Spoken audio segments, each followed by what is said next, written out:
남편의 무자비한 손찌검에 쫓겨나듯 집을 떠난 저는 그 다음 날 그가 친구들과 축하하러 오기 전 몰래 8억 원짜리 신혼집을 팔아버렸습니다. 그리고 다음 날 그는 현관 앞에서 얼어붙고 말았죠. 어제 저녁은 제 평생 가장 수치스럽고도 가장 정신이 번쩍 드는 밤이었습니다. 김민준, 제 남편의 어릴 적 친구 박지훈이 타지에서 돌아왔고 그는 친구들을 잔뜩 끌고 집으로 오겠다고 고집을 부렸습니다. 제가 퇴근하고 집에 돌아왔을 때 거실은 이미 담배 연기로 자욱했고 맥주병은 바닥에 뒹굴고 있었습니다. 몇몇 남자들은 상의를 벗은 채 목청껏 소리를 지르고 있었는데 그 소리에 제 머리가 지끈거렸습니다. 가방을 내려놓고 김민준에게 다가가 말했습니다. 여보, 친구들한테 좀 조용히 해달라고 해. 옆집에서 항의도 들어왔고 너무 늦었잖아. 다들 쉬어야지. 김민준은 맥주병을 들고 친구와 건배를 하던 중이었는데 제 말을 듣자마자 얼굴이 싸늘하게 굳었습니다. 당신이 뭘 안다고 그래? 내 친구가 어렵게 돌아왔는데 좀 시끄러우면 어때? 여기서 분위기 망치지 마. 옆에 노란 머리를 한 최간현이라는 김민준의 친구가 웃으며 부추겼습니다. 민준이 형, 형수님이 너무 엄한 거 아니에요? 우리끼리 좀 놀면 안 돼요? 혹시 형이 우리랑 노느라 형수님을 소홀히 할까봐 그래요? 다른 친구들도 낄낄거리며 비웃었고 그들의 눈빛에는 조롱이 가득했습니다. 제 얼굴은 새빨개졌고 저는 서둘러 해내냈습니다. 아니에요. 저는 그냥 이웃들에게 폐가 될까봐. 됐어. 김민준이 제 말을 끊으며 짜증스럽게 말했습니다. 빨리 부엌 가서 음식이나 내와. 여기서 서성거리지 마. 보기만 해도 짜증나.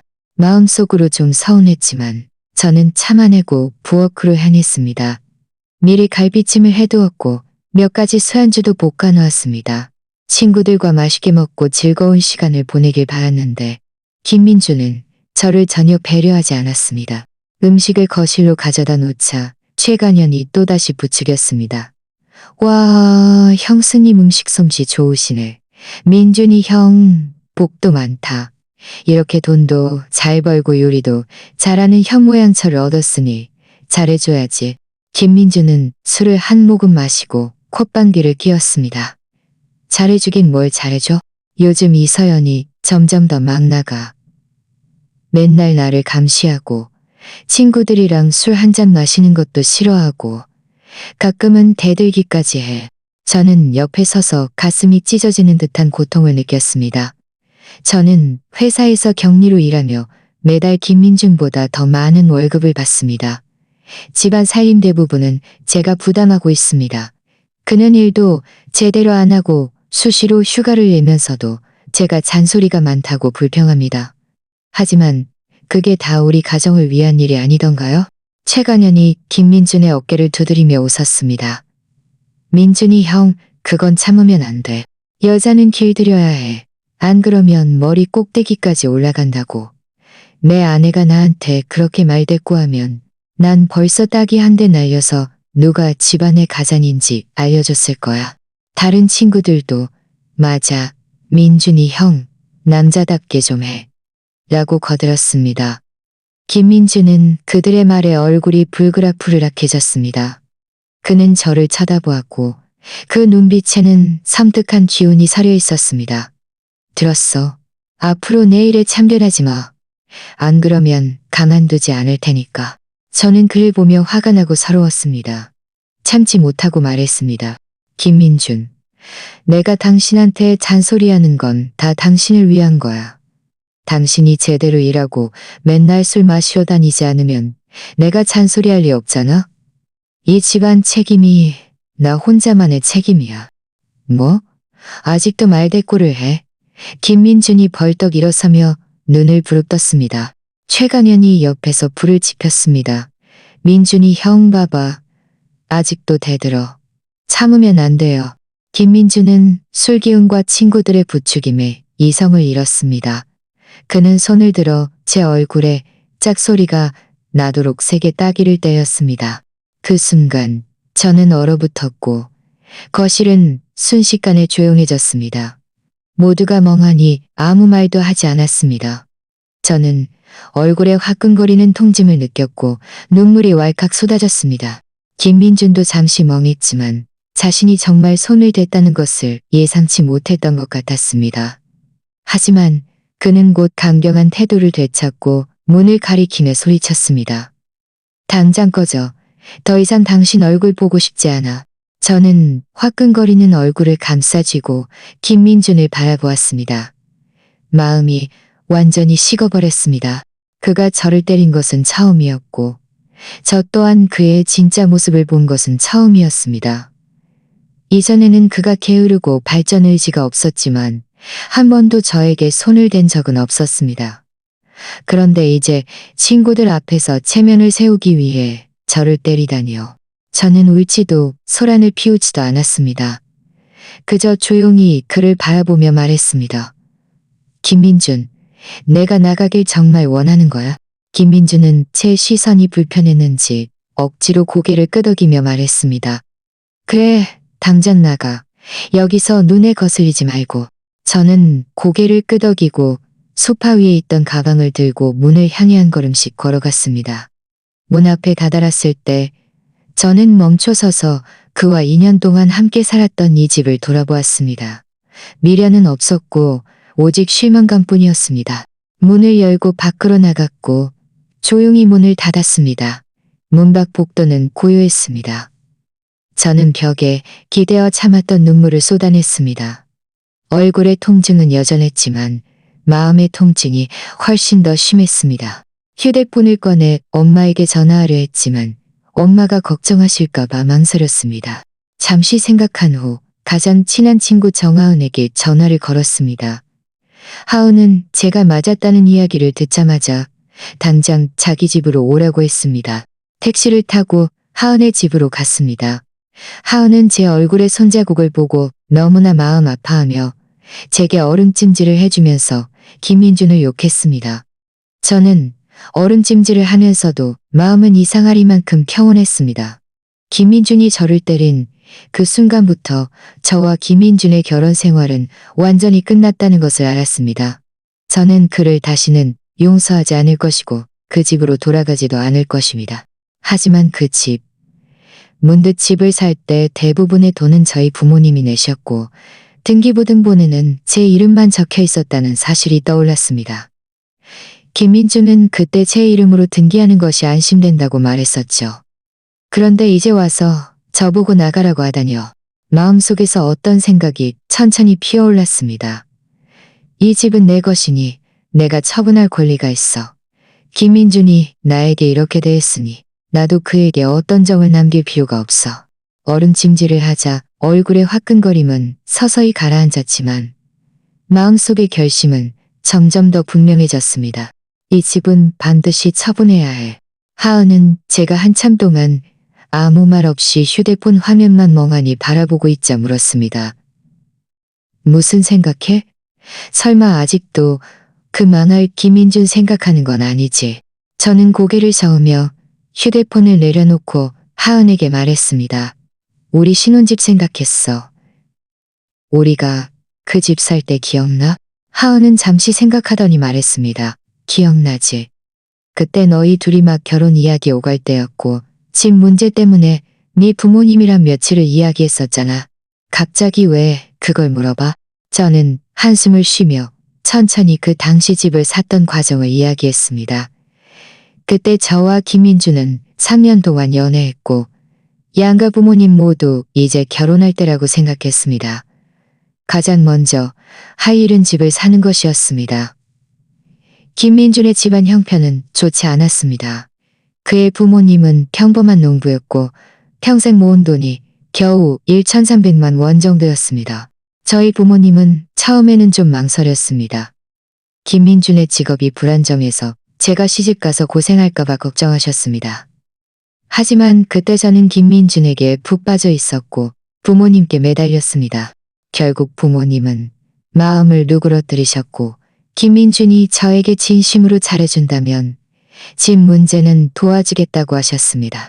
나중에 우리는 지금 살던 아파트를 보러 갔는데 당시 총 가격은 5억 8천만 원이었습니다. 당시 시세로 계약금은 최소 30%인 2억 7,400만 원이 필요했습니다. 김민주는 자신의 전 재산인 1,300만 원을 내놓았고 김민준 본인이 몇 년 동안 일해서 모은 돈 700만 원을 합쳐도 겨우 2천만 원이었습니다. 계약금의 푼돈도 안 되는 금액이었죠. 저희 부모님은 김민준의 집안에서 더 이상 돈을 낼 수 없다는 것을 아시고 저에게 말씀하셨습니다. 딸아, 이 집은 우리가 1억 원을 보태줄게. 네가 네 돈을 보태서 계약금을 맞춰. 그리고 등기부등본은 네 이름으로 해. 그래야 나중에 네가 보장받을 수 있어. 저는 그때 좀 미안한 마음이 들어 부모님께 말씀드렸습니다. 이렇게 하면 좀 그렇지 않을까요? 김민준 쪽에서 안 좋게 생각할 수도 있잖아요. 엄마는 제 머리를 쓰다듬으며 말씀하셨습니다. 어리석은 아이야. 우리가 널 위해서 하는 말이야. 이 돈은 우리가 너에게 주는 거지. 김민준에게 주는 게 아니야.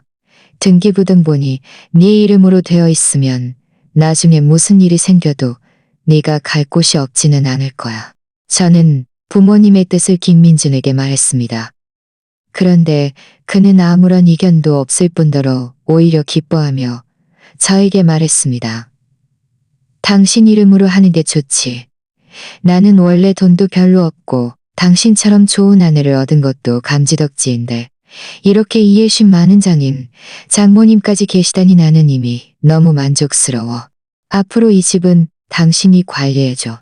그때 저는 김민준이 진심으로 저를 배려한다고 생각하여 특별히 감동받았습니다. 저는 몇 년 동안 일해서 5,400만 원을 모았고 부모님이 주신 2억 원, 그리고 김민준 집안의 2천만 원을 합쳐 정확히 1억 7,400만 원의 계약금을 마쳤습니다. 등기부등본을 처리할 때 직원이 누구 이름으로 할지 묻자 김민준은 오히려 적극적으로 제 이름으로 해달라고 말했습니다. 제 아내 이름으로 해주세요. 이 집의 안주인이니까요. 그때 저는 마음속으로 달콤함을 느꼈고 제가 결혼을 잘했다고 생각했습니다. 하지만 지금 와서 생각해보니 김민주는 그때 아마 자신이 돈을 내지 않았으니 누구 이름으로 하든 상관없다고 생각했을지도 모릅니다. 어쨌든 살고만 있으면 된다고 생각했을 것입니다. 나중에 집을 인테리어 할 때도 김민준의 집안은 돈을 더 내지 않았습니다. 모두 저희 부모님이 2천만 원을 더 내주셨고 제가 1천만 원을 더 보태서 집을 인테리어 했습니다. 가구와 가전제품도 제가 샀습니다. 김민주는 그저 인부들을 돕는 일만 했고 다른 어떤 일도 신경 쓰지 않았습니다. 결혼 후 집안 살림 대부분은 제가 부담했습니다. 저는 매달 월급이 1억만 원이었고 김민주는 매달 월급이 겨우 6억만 원 정도였으며 잦은 휴가로 월급이 깎이기도 했습니다. 그는 항상 자신의 능력이 있지만 운이 없다고 말했고 일이 재미없어서 창업하고 싶다고 했지만 아무런 계획도 없이 매일 친구들과 술 마시며 허풍만 떨었습니다. 제가 여러 번 그에게 제대로 일하고 한 번에 성공하려고만 하지 말라고 충고했지만 그는 전혀 듣지 않았습니다. 오히려 제가 그를 무시하고 능력이 없다고 비난한다고 말했습니다. 지금 와서 생각해보니 집을 살 때부터 결혼, 그리고 결혼 후의 생활까지 저와 저희 부모님은 계속해서 희생했습니다. 김민주는 처음에 700만 원을 낸 것 외에는 거의 아무런 기여도 하지 않았습니다. 그런데도 그는 고마워할 줄 모르고 친구들의 부추김 때문에 저를 때리고 나가라고 하다니요. 여기까지 생각하자 집을 팔겠다는 제 생각은 더욱 확고해졌습니다. 이 집은 원래 저희 부모님이 저에게 준 보장이었고 제 소유의 재산입니다. 제가 어떻게 처분하든 제 마음대로 할 수 있습니다. 김민주는 간섭할 자격이 전혀 없습니다. 하은은 제 말을 다 듣고 고개를 끄덕이며 말했습니다. 네 말이 맞아. 그 집은 원래 네 거야. 김민주는 돈도 안 내고 힘도 안 보탰는데 왜 네 보고 나가라고 해? 네가 집 파는 건 당연한 일이야. 그에게 어떤 미련도 남기지 마. 저는 하은을 보며 말했습니다. 집을 팔 뿐만 아니라 최대한 빨리 팔 거야. 돈을 받으면 이 도시를 떠나 다른 곳에서 새로 시작할 거야. 하은은 좋아. 내가 널 지지해. 도움이 필요하면 언제든지 말해 라고 말했습니다. 그날 밤 저는 하은의 집 객실에서 잠자리에 들었지만 도무지 잠이 오지 않았습니다. 휴대폰을 꺼내 인터넷으로 부동산 중개인을 찾기 시작했습니다. 최대한 빨리 집을 내놓고 싶었습니다. 여러 중개업소를 비교한 끝에 평판이 좋은 곳을 선택했고 다음 날 오전에 집에서 사진을 찍고 위탁 계약을 체결하기로 약속했습니다. 다음 날 아침 일찍 저는 김민준이 집에 있을 만한 시간을 피해서 예전에 살던 아파트 단지로 향했습니다. 아파트 아래층에 다다랐을 때 마음이 좀 복잡했습니다. 어쨌든 여기서 2년 동안 살았고 행복했던 날들도 있었습니다. 하지만 김민준이 저를 때린 그 따귀를 생각하니 모든 미련은 사라졌습니다. 중개인은 이미 아래층에서 저를 기다리고 있었습니다. 20대 초반의 젊은 여성이었는데 매우 적극적이었습니다. 우리는 함께 위층으로 올라갔습니다. 문을 열자 제가 떠났을 때의 모습 그대로였습니다. 거실의 맥주병은 치워지지 않았고 바닥은 난장판이었습니다. 중개인 아가씨가 눈살을 찌푸리며 말했습니다. 언니, 이 집은 좀 치워야겠어요. 안 그러면 사진이 안 예쁘게 나와서 팔기 힘들어요. 저는 말했습니다. 괜찮아요. 일단 사진부터 찍어요. 나중에 누가 집 보러 오면 그때 와서 치울게요. 아가씨는 고개를 끄덕이며 집안을 돌아다니며 사진을 찍기 시작했습니다. 저는 거실에 서서 벽에 걸린 저와 김민준의 결혼 사진을 바라보았습니다. 아무런 감정의 동요도 없었습니다. 저는 휴대폰을 꺼내 결혼 사진을 찍었습니다. 미련이 있어서가 아니라 나중에 똑같은 실수를 반복하지 않기 미안 기념으로 남기고 싶었기 때문입니다. 사진 촬영을 마친 후 저는 중개인과 위탁 계약을 체결했습니다. 집의 기본적인 정보, 즉 등기부등본에 제 이름만 있고 다른 공동 소유자가 없다는 사실을 말했습니다. 아가씨는 제 말을 듣고 웃으며 말했습니다. 언니, 그럼 집 파는 게 훨씬 편하겠네요. 다른 사람이랑 상의할 필요 없이 언니 혼자 결정할 수 있으니까요. 저는 웃으며 아무 말도 하지 않았습니다. 편하면 됐지. 저는 그저 최대한 빨리 팔고 최대한 빨리 이곳을 떠나고 싶었습니다. 계약을 마친 후 저는 중개인에게 감사 인사를 하고 떠날 준비를 했습니다. 문 앞에 다다랐을 때 문득 김민준의 짐이 아직 집에 있다는 사실이 떠올랐습니다. 나중에 그가 이것을 핑계 삼아 제가 집을 팔지 못하게 할까봐 최대한 빨리 그의 짐을 정리해야 했습니다. 저는 김민준에게 카톡 메시지를 보냈습니다. 당신 짐은 내가 잘 정리해서 아래층 경비실에 놓아둘게. 당신이 직접 찾아가. 우리는 이미 아무 관계도 아니니까 앞으로 다시 연락하지 마. 메시지를 보낸 후 저는 김민준의 카톡을 차단했습니다. 그와 더 이상 엮이고 싶지 않았고 그의 목소리도 듣고 싶지 않았습니다. 아파트 단지를 나선 후 저는 엄마에게 전화해서 집을 팔고 싶다는 이야기를 했습니다. 엄마는 처음에는 제가 나중에 갈 곳이 없을까봐 걱정하셨지만 제가 집의 소유권과 김민준이 저를 때린 사건에 대해 설명하자 엄마도 저를 지지해 주셨습니다. 딸아, 네가 잘했어. 그런 남자는 네가 아까워. 집 파는 게 맞아. 엄마가 널 지지할게. 엄마의 지지를 받으니 마음이 훨씬 더 편안해졌습니다. 어떤 어려움이 닥쳐도 저희 부모님이 저의 가장 든든한 버팀목이라는 것을 알았습니다. 이제 중개인이 구매자를 찾아주기만을 기다리면 됩니다. 저는 최대한 빨리 집을 팔고 새로운 삶을 시작하고 싶었습니다. 위탁 계약을 체결한 지 사흘째 되는 날 중개인 아가씨에게 전화가 왔습니다. 어떤 구매자가 매우 관심이 많아서 그날 오후에 집을 보러 오고 싶다고 했습니다. 저는 마음이 조급해져서 서둘러 상대방이 개인 구매자인지 투자자인지 믿을 만한지 가격 흥정을 반복하지는 않을지 확인했습니다. 아가씨는 웃으며 말했습니다. 언니, 걱정 마세요. 개인 구매자고 직접 살려고 하는 분들이에요. 집에 어르신이 계셔서 우리 아파트 단지처럼 저층에 햇볕 잘 드는 집을 좋아하세요. 이전에 이미 여러 집을 봤는데 우리 집 구조와 위치가 특히 마음에 든다고 하셨어요. 가격만 맞으면 금방 결정될 거예요. 저는 한숨을 쉬며 말했습니다. 알겠어요. 오후 3시에 제가 갈게요. 구매자분께 미리 말씀해 주세요. 최대한 시간 끌지 않게요. 전화를 끊고 저는 서둘러 회사에 반차를 내고 슈퍼마켓에 가서 청소 용품을 좀 샀습니다.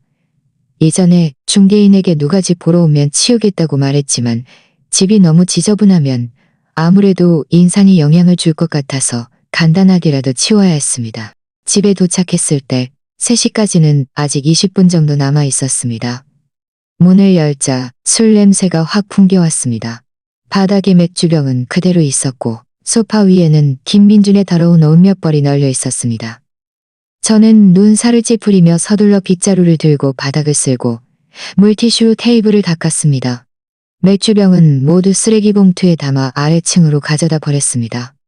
10분 정도 걸리자 청소를 마치자마자 중개인이 구매자를 데리고 왔습니다. 구매자는 40대 중반의 부부였습니다. 남자는 안경을 쓰고 있었고 매우 온화해 보였습니다. 여자는 매우 정중하게 저에게 먼저 인사를 건넸습니다. 안녕하세요. 집 보러 왔습니다. 수고 많으시네요. 저는 웃으며 말했습니다. 괜찮습니다. 편하게 둘러보세요. 궁금한 점 있으시면 언제든지 물어보세요.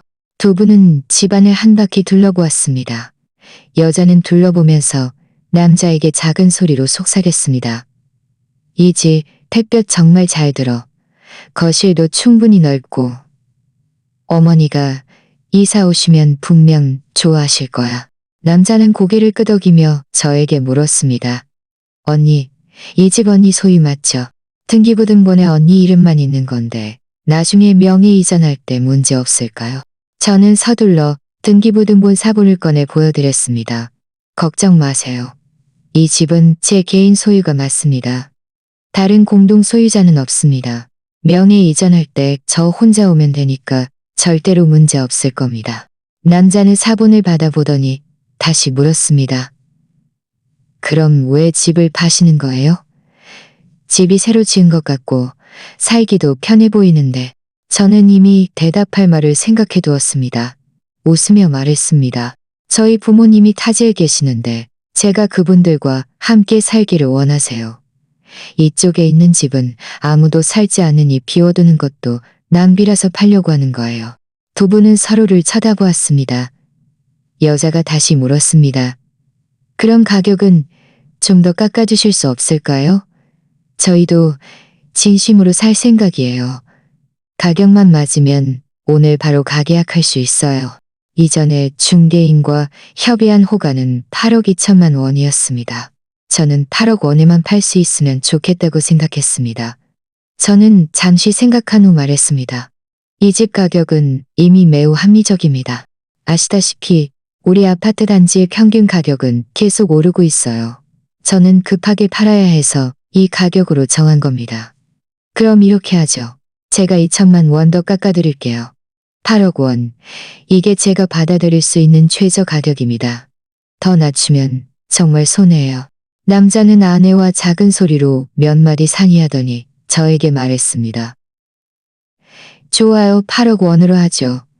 저희도 진심으로 살 생각이니까 더 이상 흥정하지 않겠습니다. 하지만 저희는 명예 이전을 최대한 빨리 했으면 좋겠어요. 한 달 안에 모든 절차를 마칠 수 있으면 좋겠는데 괜찮으시겠어요? 저는 기뻤습니다. 이렇게 순조롭게 진행될 줄은 몰랐습니다. 서둘러 말했습니다. 문제 없습니다. 이쪽에서 자금만 준비되면 언제든지 명의 이전하러 갈 수 있습니다. 중개인이 옆에서 웃으며 말했습니다. 아주 좋습니다. 그럼 지금 바로 가계약서를 작성하죠. 구매자분께서 먼저 500만 원을 계약금으로 지불하시고 명의 이전할 때 잔금을 지불하시면 됩니다. 부부는 흔쾌히 그 자리에서 계약서를 작성했습니다. 남자는 휴대폰을 꺼내 그 자리에서 500만 원의 계약금을 제 계좌로 이체했습니다. 휴대폰에 찍힌 이체 기록을 보며 저는 드디어 한시름 놓았습니다. 집 문제가 드디어 해결될 실마리를 찾았고 이 도시를 떠나는 것에 한 걸음 더 다가섰습니다. 부부를 중개인과 함께 배웅할 때 여자가 저에게 말했습니다. 언니, 명예 이전 끝나면 우리 친구처럼 지내요. 나중에 이쪽으로 돌아오시면 언제든지 저희 집에 들러서 차 한잔 하세요. 저는 웃으며 그러겠다고 대답했지만 마음속으로는 좀 감회가 새로웠습니다. 김민준도 이렇게 이해심 많았더라면 이렇게까지 오지는 않았을 텐데. 문을 닫자마자 휴대폰이 울렸습니다. 김민준 어머니였습니다. 저는 잠시 망설이다 전화를 받았습니다. 어쨌든 나중에 김민준의 짐을 정리해야 하는데 그와 완전히 등을 돌리는 것도 좋지 않았습니다. 김민준 어머니의 목소리는 매우 날카로웠습니다.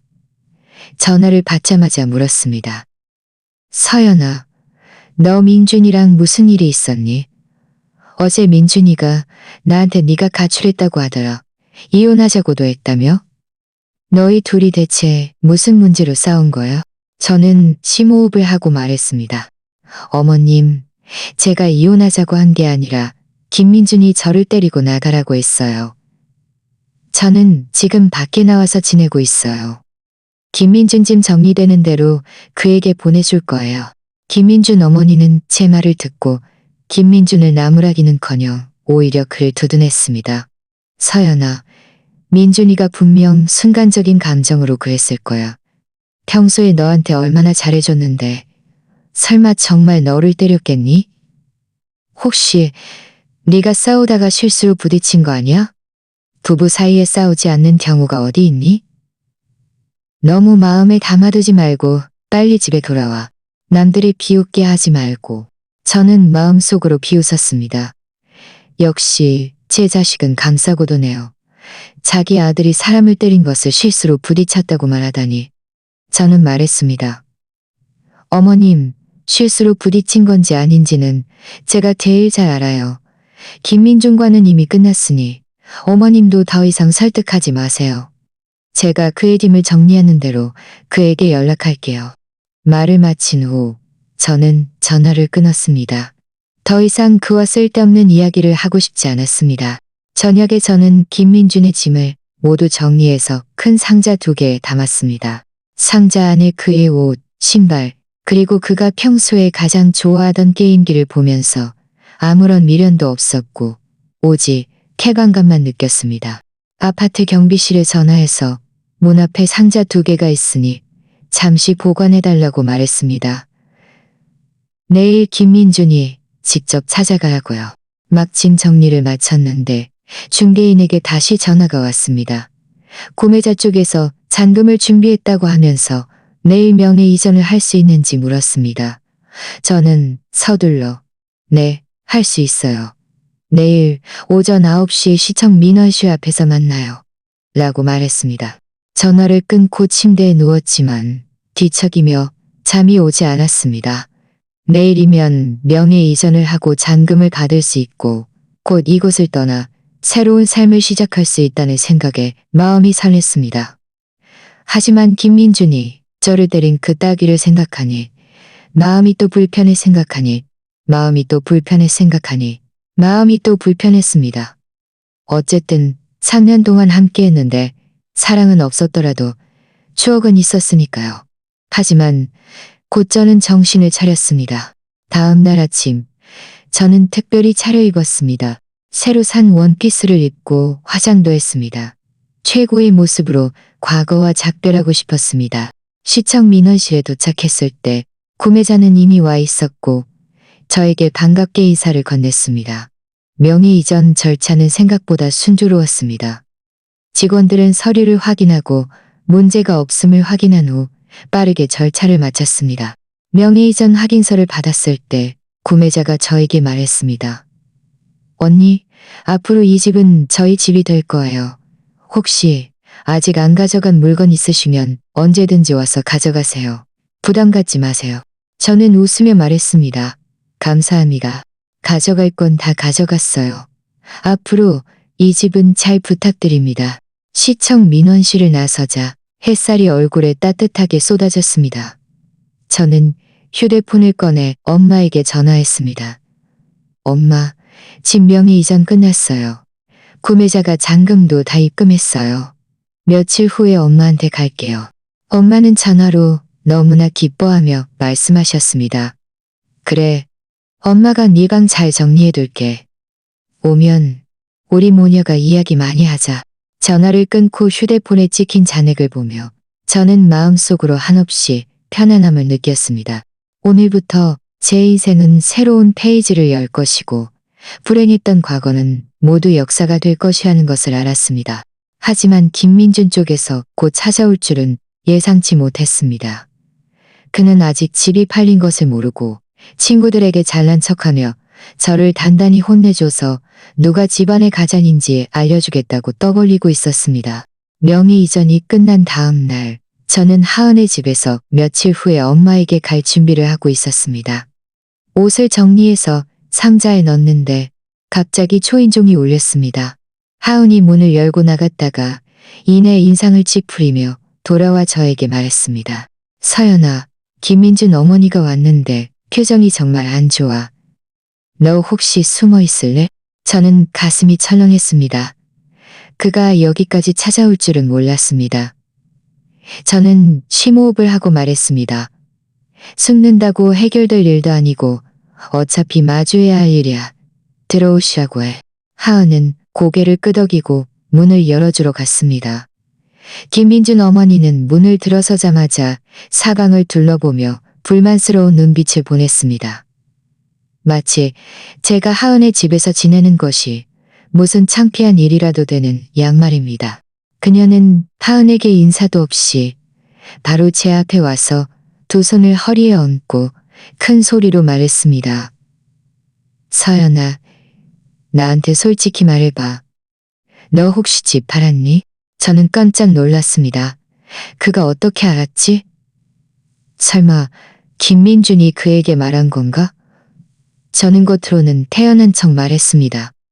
어머님, 누구한테 들으셨어요? 저 집안 팔았는데요. 아직도 나를 속이려고 해? 김민준 어머니가 목소리를 높였습니다.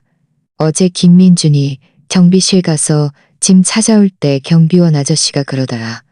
며칠 전에 네가 낯선 사람들을 데리고 집에 가서 물건을 잔뜩 정리했다고. 집 판 거 아니면 뭐야? 서연아, 너 정말 대단하구나. 그 집은 너랑 김민준의 신혼집인데 어떻게 몰래 집을 팔 수 있어? 우리 김씨 집안은 네 눈에 보이지도 않니? 저는 그가 억지를 부리는 모습에 저도 화가 났습니다. 어머님, 흥분하지 마세요. 첫째, 그 집은 저와 김민준의 신혼집이 아니에요. 저희 부모님이 돈을 내서 산 집이고 등기부등본에는 제 이름만 있어요. 김씨 집안과는 아무런 관계도 없어요. 둘째, 제가 집을 파는 것은 제 개인적인 일이에요. 김민준을 포함해서 누구와도 상의할 필요 없어요. 무슨 헛소리야. 김민준 어머니가 저를 가리키며 화가 나서 손까지 떨었습니다. 그 집에 김민준도 돈을 냈어. 처음에 그가 700만 원을 냈고 그의 부모님 돈 1,300만 원까지 합치면 2천만 원이야. 어떻게 우리 김씨 집안과 아무 관계도 없다는 거야? 너 혼자 집을 독차지하려고? 어림없는 소리. 저는 비웃으며 휴대폰을 꺼내 집을 살 때의 제 기록을 찾아 그에게 보여주었습니다. 어머님, 직접 보세요. 이건 저희 부모님이 저에게 1억 원을 송금한 기록이에요. 이건 제가 5,400만 원을 송금한 기록이고요. 그리고 김민준 집안에서 2천만 원을 송금한 기록도 있는데 그때 그 2천만 원은 우리에게 빌려준 돈이라고 했어요. 나중에 돈 생기면 갚으라고요. 그런데 저는 이미 그 2천만 원을 김민준에게 갚았어요. 작년에 그가 창업에 실패했을 때 제가 그에게 2,500만 원을 송금했는데 그중 2천만 원이 그때 빌린 돈을 갚은 거고 나머지 500만 원은 제가 그의 빚을 갚아준 거예요. 김민준 어머니는 휴대폰을 받아보더니 얼굴색이 변했지만 그래도 억지를 부렸습니다. 네가 돈을 갚았다고 해도 그 집에서 김민준이 2년 동안 살았어. 그 집에도 그의 몫이 있어. 네가 마음대로 팔 수는 없어. 어머님, 법적으로는 얼마나 살았다고 해서 몫이 생기는 건 아니에요. 저는 휴대폰을 다시 가져왔습니다. 등기부등본에는 제 이름만 있어요. 제가 그 집의 유일한 소유주예요. 제가 어떻게 처분하든 제 마음대로 할 수 있어요. 김민준이 할 말 있으면 그가 직접 저를 찾아오라고 하세요. 어머님이 여기서 소란 피우지 마시고요. 하은이 옆에서 저를 거들었습니다. 아주머니, 서연이 말이 맞아요. 그 집은 원래 서연이 거예요. 서연이가 집 파는 건 당연한 일이에요. 게다가 김민준이 서연이를 때리고 나가라고 한 건 사실이잖아요. 아내에게 그렇게 대하는 사람이 어디 있어요? 서연이가 그에게 손해배상을 요구하지 않은 것만 해도 다행이에요. 자기 집 파는 게 뭐가 문제예요? 김민준 어머니는 하은의 말에 말문이 막혔습니다.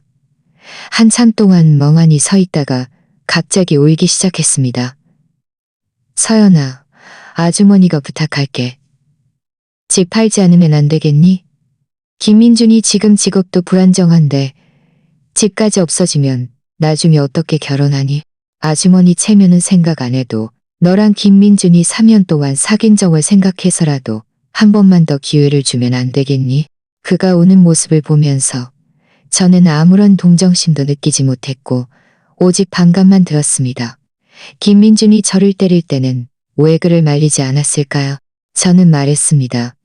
어머님, 감정은 두 사람의 일이에요. 저 혼자 결정할 수 있는 게 아니에요. 김민준이 저를 때릴 때 오늘의 결과를 예상했어야죠. 집은 이미 팔았고 명예 이전 절차도 다 마쳤어요. 지금 와서 무슨 말을 해도 소용없어요. 김민준 어머니는 제 말을 듣고 더 심하게 울었습니다. 너 어떻게 그렇게 독해? 너 이러는 건 김민준을 망치는 거야. 나는 너랑 가만두지 않을 거야. 그녀는 저에게 달려들어 제 옷을 잡으려고 했습니다. 하은이 서둘러 그를 붙잡았습니다.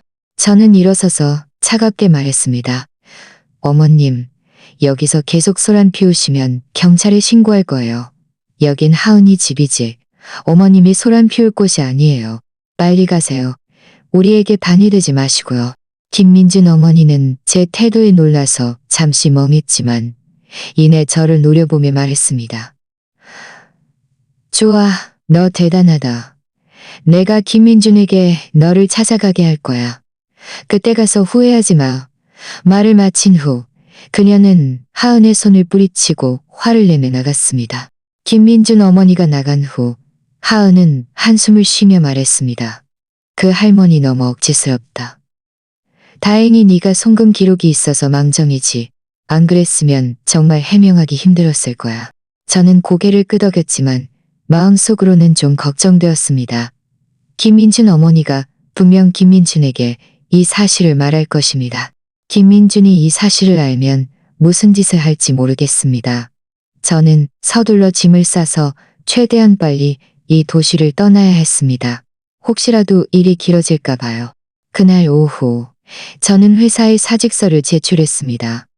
상사는 제가 갑자기 사직하려는 것을 아쉬워하며 이유를 물었습니다. 저는 집안 사정이 있다는 핑계를 댔고 상사는 더 이상 묻지 않고 제 사직서를 수리했습니다. 저녁에 저는 짐을 정리하고 있는데 휴대폰이 갑자기 울렸습니다. 낯선 번호였습니다. 저는 잠시 망설이다 전화를 받았습니다. 전화 너머로 김민준의 목소리가 들려왔습니다. 그의 어조는 매우 거칠었습니다. 서연아, 우리 엄마가 네가 집을 팔았다고 하던데 사실이야? 당장 돌아와서 집 돌려놓지 않으면 가만두지 않을 거야. 저는 비웃으며 말했습니다. 김민준, 그 집은 내 거야. 내가 팔고 싶으면 파는 거지. 당신이랑 상관없어. 당신이 능력 있으면 직접 집을 사.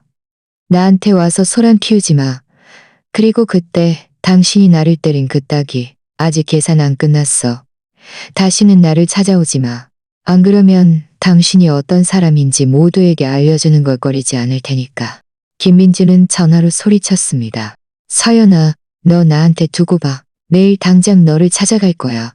네가 집 돌려놓지 않으면 나도 너랑 끝까지 갈 거야. 말을 마친 후 그는 전화를 끊었습니다. 저는 휴대폰을 보면서 전혀 두렵지 않았고 오히려 좀 우스웠습니다. 김민주는 그저 허세만 부릴 줄 아는 겁쟁이였습니다. 그는 저에게 아무 짓도 못할 것입니다. 하지만 만약을 위해 저는 미리 엄마에게로 가기로 결정했습니다. 내일 아침 일찍 출발할 것입니다. 저는 하은에게 제 결정을 말했습니다. 하은은 아쉬워했지만 저를 지지해 주었습니다. 네 말이 맞아. 빨리 가는 게 좋지. 김민준이 정말 와서 귀찮게 하는 일은 피해야 하니까. 나중에 거기 가서도 나한테 자주 연락해. 저는 고개를 끄덕였고 눈가가 좀 붉어졌습니다. 하은은 저의 가장 친한 친구였고 제가 가장 힘들 때 항상 제 곁에 있어 주었습니다. 저는 정말 그에게 고마웠습니다. 다음 날 아침 일찍 하은은 저를 기차역까지 배웅해 주었습니다. 기차 안에서 저는 엄마에게 카톡 메시지를 보내 제가 곧 도착한다고 알렸습니다. 창밖으로 빠르게 지나가는 풍경을 보며 저는 마음속으로 한없이 가벼웠습니다. 저는 드디어 김민준에게서 벗어났고 그 지긋지긋한 결혼 생활에서도 벗어났다는 것을 알았습니다. 저를 기다리는 것은 새로운 삶일 것입니다. 하지만 김민준이 포기하지 않을 줄은 예상치 못했습니다. 그는 어디서 제 주소를 알아냈는지 친구들에게 내일 엄마 집에 가서 저를 찾아가겠다고 말했습니다. 심지어 친구들을 데리고 가서 제가 자신의 말을 듣게 되면 축하 파티를 열어주겠다고 했습니다. 제가 자신에게 굴복하고 순순히 집으로 돌아오게 하겠다고요. 기차가 역에 도착했을 때 엄마는 이미 출구에서 팻말을 들고 저를 기다리고 계셨습니다. 저를 보자마자 달려와 제 손을 잡고 위아래로 살펴보셨습니다. 눈가가 붉어진 채 말씀하셨습니다. 딸아, 드디어 왔구나. 오는 길에 힘들지 않았니? 배고프지 않아? 네가 제일 좋아하는 갈비찜 해뒀어. 저는 엄마의 따뜻한 손을 잡고 마음속으로 편안함을 느꼈습니다. 웃으며 말했습니다. 엄마, 안 힘들어요. 그냥 엄마가 보고 싶었어요. 집으로 돌아오는 길에 엄마는 김민준 이야기는 하지 않으셨고 집 이야기도 묻지 않으셨습니다. 그저 이웃집 손자가 또 키가 컸다는 둥, 누가 심은 장미가 꽃을 피웠다는 둥, 시시콜콜한 이야기만 하셨습니다. 저는 엄마가 제가 슬퍼할까봐 일부러 불쾌한 이야기를 피하신다는 것을 알았습니다. 집에 도착했을 때 갈비찜 냄새가 이미 집안 가득 풍겨왔습니다. 엄마는 저를 소파에 앉히고 국그릇에 국을 떠주셨습니다. 일단 국 좀 마셔. 배 채우고 있으면 밥 금방 될 거야. 따뜻한 국을 마시며 바쁘게 움직이시는 엄마의 뒷모습을 보면서 저는 마음속으로 맹세했습니다. 앞으로 꼭 엄마에게 효도하고 다시는 엄마가 저 때문에 걱정하시게 하지 않을 것이라고요. 밥을 먹은 후 저는 엄마에게 집을 판 이야기를 자세히 말씀드렸습니다. 명예 이전 상환과 받은 잔금까지 모두요. 엄마는 제 말을 다 듣고 고개를 끄덕이며 말씀하셨습니다. 팔았어? 잘 팔았어. 이제 그 김민준이랑은 완전히 인연을 끊는 거야. 우리 모녀가 잘 살자. 저는 또 엄마에게 김민준이 소란을 피울 수도 있다는 이야기를 했습니다. 엄마는 눈살을 찌푸리며 말씀하셨습니다. 그가 감히 여기까지 와? 우리 아파트 단지는 보안도 좋고 경비원도 있어. 그가 소란 피우면 우리가 경찰에 신고하면 돼. 말씀하시던 중에 휴대폰이 울렸습니다. 중개인이었습니다. 중개인은 나머지 7억 9,500만 원의 잔금을 준비했다고 하면서 언제 저에게 돈을 이체해줄지 물었습니다. 저는 중개인에게 지금 바로 이체해도 된다고 말하고 제 은행 계좌번호를 알려주었습니다. 전화를 끊고 몇 분 지나지 않아 휴대폰으로 은행 문자 메시지가 도착했습니다. 7억 9,500만 원이 입금되었다는 내용이었습니다. 문자 메시지에 찍힌 숫자를 보면서 저는 마음속으로 한없이 감격했습니다. 드디어 저만의 돈이 생겼고 앞으로는 다른 사람 눈치 볼 필요 없이 제가 하고 싶은 대로 할 수 있게 되었습니다. 저는 엄마에게 돈이 입금되었다는 이야기를 했습니다. 엄마는 너무나 기뻐하시며 제 손을 잡고 말씀하셨습니다. 너무 잘 됐다. 딸아, 앞으로는 걱정할 필요 없어. 네가 창업하고 싶으면 엄마가 지지할게. 네가 편한 직업을 찾고 싶으면 엄마가 지지할게. 저는 웃으며 말했습니다. 엄마, 저는 며칠 쉬고 나서 앞으로 뭘 할지 생각해 볼래요. 맞다. 엄마한테 더 큰 집을 사드리고 싶어요. 지금 사는 집은 좀 작고 햇볕도 잘 안 들잖아요. 엄마는 서둘러 말씀하셨습니다. 아니야, 아니야. 지금 사는 집도 충분히 좋아. 이렇게 오랫동안 살아서 익숙해졌어. 너는 그 돈 네가 써. 나중에 결혼하고 아이 낳으면 다 돈이 필요하잖아. 저는 엄마가 저를 위하시는 마음을 알았지만 그래도 더 좋은 집을 사드리고 싶었습니다. 엄마, 집 문제는 제가 알아서 할게요. 일단 적당한 집이 있는지 보러 가요. 적당한 집이 없으면 일단 여기서 살면 되니까 서두를 필요 없어요. 엄마는 저를 이기지 못하시고 결국 그러겠다고 하셨습니다. 그 후 며칠 동안 저는 매일 엄마와 함께 공원에 산책하고 시장에 가서 장을 봤습니다. 평온하고 행복한 날들이었습니다. 저는 또 인터넷으로 몇 가지 창업 아이템을 찾아보면서 적당한 아이템을 찾으려고 했습니다. 어쨌든 계속 집에만 있을 수는 없으니까요. 어느 날 제가 인터넷으로 아이템을 보고 있는데 휴대폰이 갑자기 울렸습니다. 이전 이웃인 박미숙 아주머니였습니다. 아주머니는 저희 집과 관계가 항상 좋았고 제가 결혼할 때도 오셔서 도와주셨습니다. 저는 서둘러 전화를 받았습니다. 박미숙 아주머니, 안녕하세요. 무슨 일 있으세요? 박미숙 아주머니의 목소리는 좀 다급했습니다. 서연아, 너 혹시 집 팔았니? 오늘 누가 네 집에서 가구 옮기고 현관문 잠금장치도 바꿨길래 도둑이 든 줄 알고 물어봤더니 새 집주인이라고 하더라. 저는 웃으며 말했습니다. 박미숙 아주머니, 걱정해 주셔서 감사합니다. 집은 제가 팔았어요. 저는 지금 엄마 집에 와서 살고 있어서 다시는 그쪽으로 돌아가지 않을 거예요. 박미숙 아주머니는 한숨을 쉬며 말했습니다. 팔았어?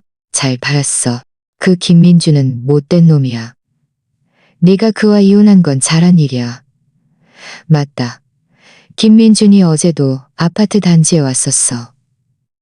네 집 아래층에서 한참 서성거리다가 현관문 잠금장치가 바뀐 걸 보고 경비원 아저씨랑 싸우더라. 그게 자기 집인데 누가 현관문 잠금장치를 바꿨냐고. 경비원 아저씨가 집은 이미 팔렸다고 말해도 경비원 아저씨가 거짓말한다고 하더니 결국 경비원 아저씨한테 쫓겨났어. 저는 김민준이 정말 예전에 살던 아파트 단지에 갔을 줄은 몰랐습니다. 아무래도 그는 정말 포기하지 않은 것 같았습니다. 저는 박미숙 아주머니에게 말했습니다. 박미숙 아주머니, 이런 이야기 해주셔서 감사합니다. 앞으로 그가 또 아파트 단지에 와서 소란 피우면 신경 쓰지 마시고 경비원 아저씨가 처리하게 해주세요. 박미숙 아주머니는 알겠어. 걱정 마. 서연아, 나중에 돌아오면 우리 집에 들러서 차 한 잔해. 아주머니가 맛있는 거 해줄게. 라고 말했습니다. 전화를 끊고 저는 엄마에게 김민준이 아파트 단지에 와서 소란 피운 이야기를 했습니다. 엄마는 눈살을 찌푸리며 말씀하셨습니다. 이 김민준은 정말 끝이 없네. 우리가 조심해야겠어. 그가 너를 못 찾으면 우리 집으로 올지도 몰라. 저는 고개를 끄덕였고 마음속으로도 좀 걱정되었습니다. 저는 엄마에게 말했습니다. 엄마, 우리 집 현관문 잠금장치 바꿀까요? 그리고 감시 카메라도 설치해요. 그래야 그가 오더라도 우리가 바로 알 수 있잖아요. 엄마는 좋아. 내일 바로 사람 불러서 잠금장치 바꾸고 감시 카메라 설치하자. 라고 말씀하셨습니다. 다음 날 잠금장치 기술자와 감시카메라 설치 기술자가 왔습니다. 잠금장치를 바꾸고 감시카메라를 설치하니 마음이 훨씬 더 편안해졌습니다. 저는 또 아파트 경비원들에게도 부탁했습니다. 만약 김민준이라는 남자가 저를 찾아오면 제가 여기 살지 않는다고 말하고 그를 들여보내지 말라고요. 경비원들은 흔쾌히 그러겠다고 했고 저를 위해 신경 써주겠다고 했습니다. 그 후 며칠 동안은 평온했습니다. 김민주는 소란을 피우러 오지도 않았고 저에게 전화도 하지 않았습니다. 저는 그가 드디어 포기했다고 생각했습니다. 하지만 그가 뒤에서 음모를 꾸미고 있을 줄은 예상치 못했습니다. 어느 날 제가 인터넷으로 창업 아이템을 보고 있는데 갑자기 카톡 친구 추가 메시지가 도착했습니다. 낯선 프로필 사진이었는데 제가 당신이 집한 사실을 알아요. 이야기 좀 하고 싶어요. 라는 메시지가 함께 있었습니다. 저는 잠시 망설이다 친구 추가를 수락했습니다. 상대방은 곧바로 메시지를 보냈습니다. 서연아, 나 박지훈이야. 김민준의 어릴 적 친구. 저는 깜짝 놀랐습니다. 박지훈은 지난번에 집에 와서 김민준이 저를 때리도록 부추겼던 그 친구였습니다. 그가 저를 왜 찾아왔을까요? 저는 무슨 일이야? 라고 답장했습니다. 박지훈은 곧바로 답장했습니다. 서연아, 민준이가 지금 너무 힘들어해. 그가 잘못을 깨달았고 너랑 다시 잘해보고 싶어해. 그가 너를 때린 것도 너 보고 나가라고 한 것도 잘못했다고 말해. 앞으로 꼭 너한테 잘해주고 다시는 친구들이랑 술 마시러 다니지 않을 거래. 한 번만 더 기회를 줄 수 없을까? 저는 휴대폰 화면을 보며 비웃었습니다. 김민주는 직접 저에게 사과할 용기도 없으면서 자신의 어릴 적 친구를 설득자로 보냈다니. 그는 이렇게 하면 제가 그를 용서할 것이라고 생각하는 걸까요? 저는 헛소리하지 말라고 전해줘. 그와 나는 이미 끝났어. 그리고 지난번에 그가 나를 때릴 때 너도 부추겼잖아. 다시는 나를 찾아오지 마. 안 그러면 그때 너희들이 한 짓을 모두 폭로하는 걸 꺼리지 않을 테니까. 라고 답장했습니다. 메시지를 보낸 후 저는 박지훈을 차단했습니다. 김민준의 친구들과 더 이상 엮이고 싶지 않았습니다. 그들도 김민준처럼 옳고 그름을 분별하지 못하는 사람들이었습니다. 엄마는 제 안색이 안 좋아 보이자 무슨 일이냐고 물으셨습니다. 저는 엄마에게 박지훈이 저를 찾아온 이야기를 했습니다. 엄마는 화를 내며 말씀하셨습니다. 이 김민주는 정말 뻔뻔하네. 이 지경까지 됐는데도 아직 너랑 잘해보고 싶다고? 꿈도 꾸지 마. 저는 고개를 끄덕이며 말했습니다. 엄마, 걱정 마세요. 저는 다시는 그와 어떤 연락도 하지 않을 거예요. 앞으로 그가 또 저를 찾아오면 바로 차단하고 정 안 되면 경찰에 신고할 거예요. 엄마는 웃으며 말씀하셨습니다. 그래야지. 우리가 그를 계속 봐줘서는 안 돼. 딸아, 이런 불쾌한 일은 생각하지 마. 내일 옷 사러 가자. 우리 쇼핑하면서 기분 전환하자. 저는 웃으며 그러겠다고 했습니다. 김민준이 아무리 소란을 피워도 저는 더 이상 과거의 삶으로 돌아가지 않을 것이라는 것을 알았습니다. 저에게는 엄마가 있고 저만의 돈이 있고 새로운 미래가 있습니다. 그 불쾌한 사람들과의 일들은 제가 시간을 낭비할 가치도 없습니다. 하지만 김민준이 정말 엄마 집 주소를 알아냈을 줄은 예상치 못했습니다. 심지어 친구들을 데리고 와서 제가 자신에게 굴복하고 나면 축하 파티를 열어주겠다고 했습니다. 엄마와 옷 사러 간 그날 날씨는 정말 좋았습니다. 햇살은 따뜻했고 거리는 사람들로 붐벼 활기찼습니다. 엄마는 저에게 베이지색 트렌치코트를 골라주셨습니다. 제가 입으니 기품 있어 보인다고요. 입어보니 정말 잘 어울렸고 제 마음도 덩달아 밝아졌습니다. 옷을 들고 계산하러 가려는데 휴대폰이 갑자기 진동했습니다. 카톡 메시지였습니다. 보낸 사람은 이전 회사 동료의 이수진이었습니다. 이수진은 저와 관계가 좋았고 제가 사직할 때도 특별히 저에게 밥을 사주면서 너무 슬퍼하지 말라고 위로해 주었습니다. 저는 메시지를 열었습니다. 이수진이 보낸 것은 음성 메시지와 함께 짧은 글이었습니다. 서연 언니, 이거 빨리 들어봐. 어제 친구랑 밥 먹으러 갔는데 옆 테이블에서 언니 전 남편 김민준이랑 그 친구들이 이야기하더라. 잘난 척하는 게 너무 화나서 몰래 녹음했어. 조심해. 그들이 언니를 찾아가서 귀찮게 할 것 같아. 저는 가슴이 철렁했습니다. 서둘러 음성 메시지를 재생했습니다. 시끄러운 배경소음 속에서 김민준의 목소리가 유난히 선명하게 들려왔습니다. 자랑스러운 어조였습니다. 너희들은 몰라. 지난번에 내가 딱이 한 대 날리니까 그 계집애가 바로 쫄아서 짐 싸서 나가더라. 감히 나한테 말대꾸하고 술 마시는 걸 간섭해? 정말 얼굴 봐준 거지. 이어서 최강현의 목소리가 들려왔습니다. 민준이, 형, 대단하네. 여자는 그렇게 다스려야 해. 안 그러면 누가 가장인지 몰라. 그럼 지금 그 여자 어디 있어? 굴복했어? 김민주는 웃음을 터뜨리며 더욱 자랑스러운 어조로 말했습니다. 그 여자가 어디 가겠어. 분명 그 엄마한테 갔겠지. 내가 너희들한테 말하는데 내가 이미 그 엄마 집 주소 알아냈어. 내일 내가 너희들을 데리고 갈 거야. 그때 가서 내가 그 여자를 순순히 나한테 돌아오게 하고 사과하고 잘못을 빌게 할 거야. 그때 우리 그 엄마 집 아래층에서 성대하게 축하 파티 열어서 나 김민준한테 대들면 어떻게 되는지 보여주자고. 다른 친구들도 민준이 형 멋있다. 내일 꼭 갈게 라고 거들었고 어떤 친구는 저보고 술 사달라고 하고 자신들을 잘 무시하고 했습니다. 음성 메시지를 다 듣고 저는 화가 나서 손까지 떨렸고 얼굴은 새하얘졌습니다. 김민주는 이렇게 뻔뻔하다니 저를 때리고 쫓아낸 일을 자랑거리로 삼고 심지어 그 망나니 같은 친구들을 데리고 엄마 집에 와서 소란을 피우겠다고 하다니 정말 너무했습니다. 엄마는 제 안색이 안 좋은 것을 보고 서둘러 물으셨습니다. 딸아, 무슨 일이야? 무슨 일 생겼니? 저는 휴대폰을 엄마에게 건네 음성 메시지를 듣게 했습니다. 엄마는 들을수록 화가 나서 손까지 떨리며 말씀하셨습니다. 이 김민주는 정말 너무하네. 감히 이런 말을 해? 심지어 사람들을 데리고 와서 소란을 피우겠다고? 그가 누군데 그래? 이수진에게서 다시 메시지가 왔습니다. 서연 언니, 화내지 마시고 무서워하지도 마세요. 그들은 그저 허세만 부리는 겁쟁이들이에요. 내일 언니가 도움이 필요하면 저에게 말해주세요. 제 남자친구에게 와서 도와달라고 할게요.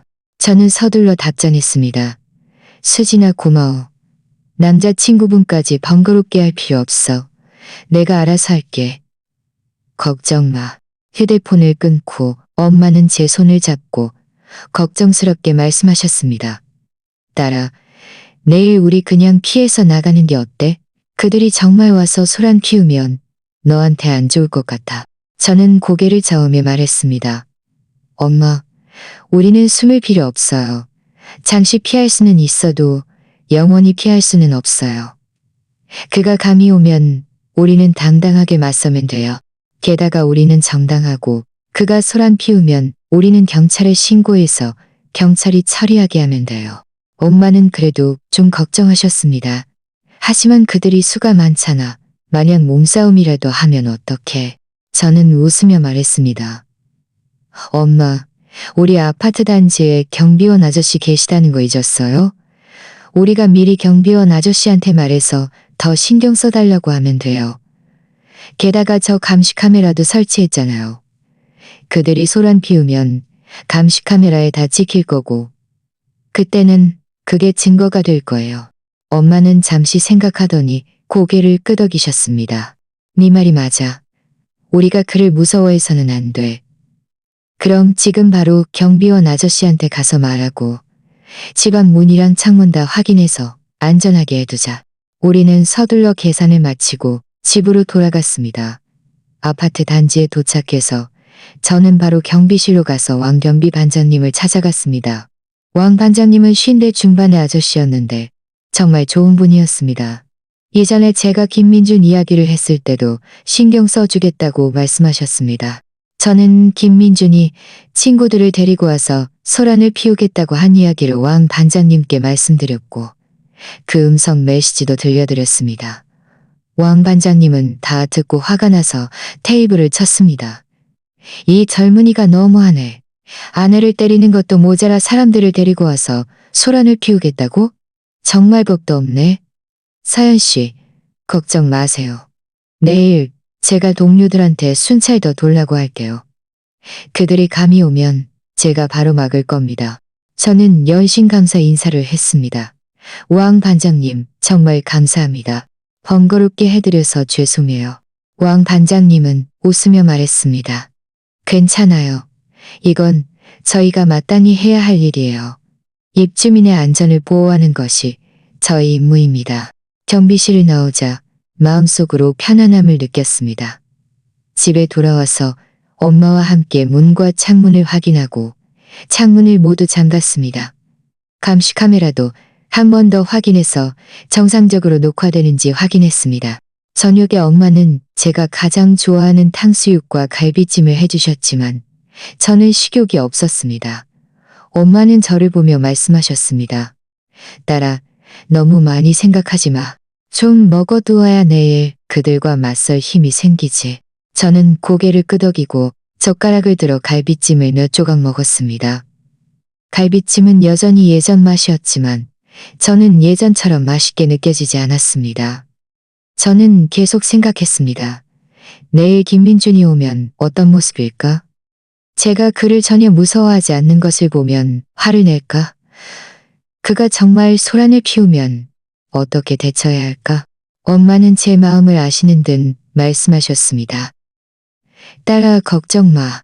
내일 무슨 일이 생기든 엄마가 너와 함께 맞설 거야.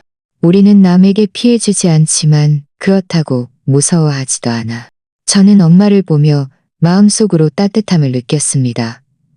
엄마가 제 곁에서 저를 지지해 주시니 저는 아무것도 두렵지 않았습니다. 다음 날 아침 일찍 저는 잠에서 깨어 더 이상 잠들 수 없었습니다. 일어나서 씻고 엄마와 함께 아침을 먹었습니다. 아침 식사 후 저는 거실에 앉아 감시 카메라 화면을 보며 김민준이 오기를 기다렸습니다. 엄마는 제 옆에 앉아 휴대폰을 들고 언제든지 경찰에 신고할 준비를 하고 계셨습니다. 우리는 모두 긴장했습니다. 앞으로 무슨 일이 일어날지 알 수 없었기 때문입니다. 대략 오전 1형시경 감시 카메라 화면에 몇몇 익숙한 그림자가 나타났습니다. 김민준과 최강현, 박지훈, 총 5명이었습니다. 그들은 웃고 떠들며 아파트 단지 입구로 걸어왔는데 마치 이미 승리를 거머쥔 듯 의기양양해 보였습니다. 저는 서둘러 왕 반장님께 전화했습니다. 왕 반장님, 그들이 왔어요.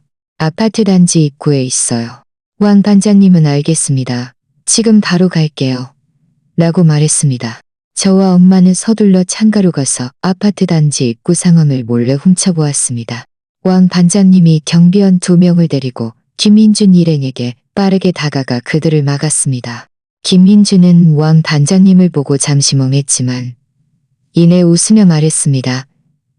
왕 반장님, 안녕하세요. 저 서연이 찾아왔어요. 그가 여기 살잖아요.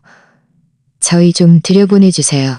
왕 반장님은 눈살을 찌푸리며 말했습니다. 당신이 김민준 씨 맞죠? 서연 씨가 이미 저에게 말했어요. 당신을 만나고 싶지 않고 아파트 단지에 들고 싶지 않다고요. 빨리 가세요.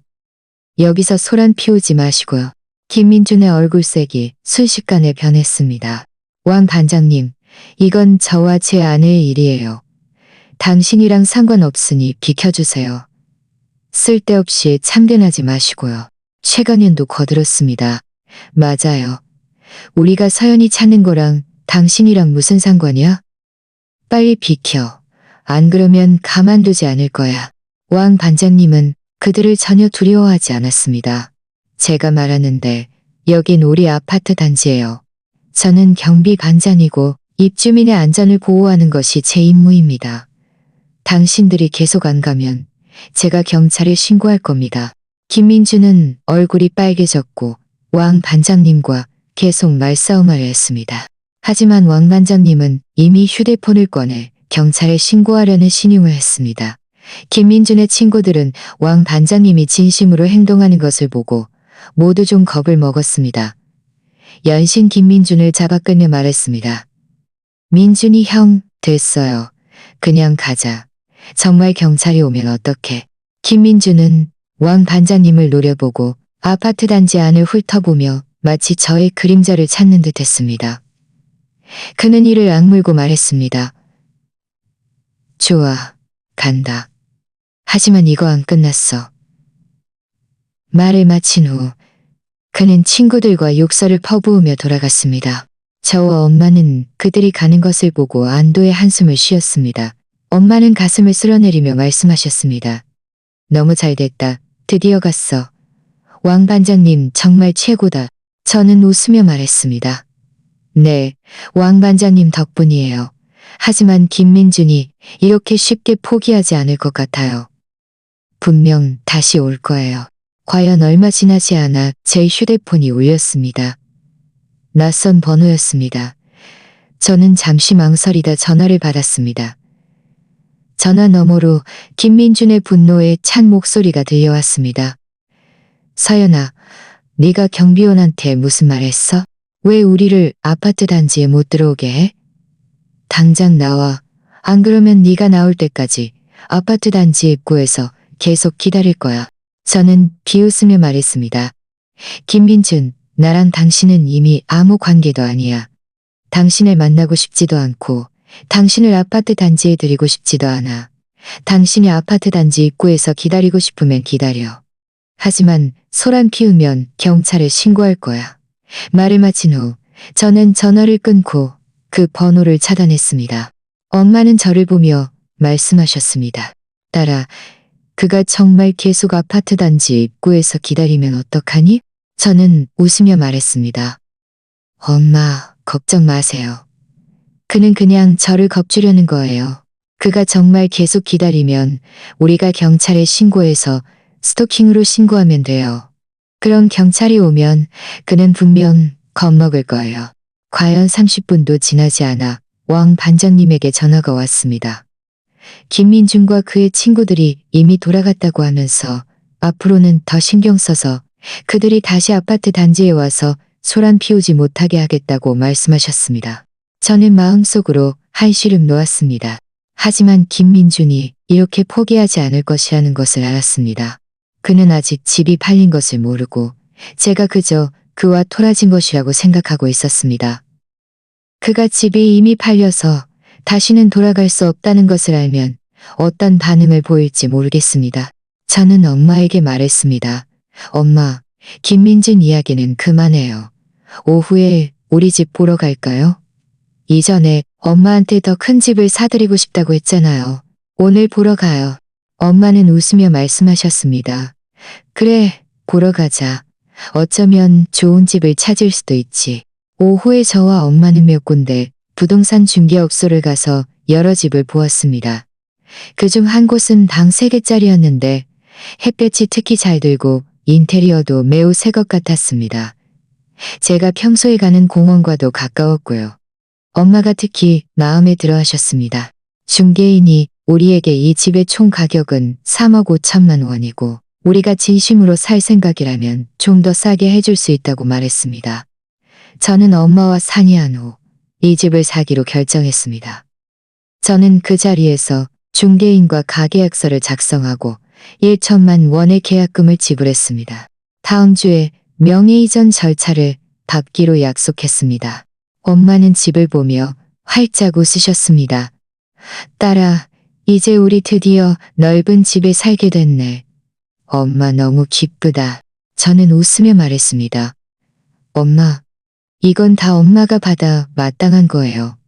앞으로 우리는 여기서 행복하게 살고 다시는 그 불쾌한 일들 때문에 방해받지 않을 거예요.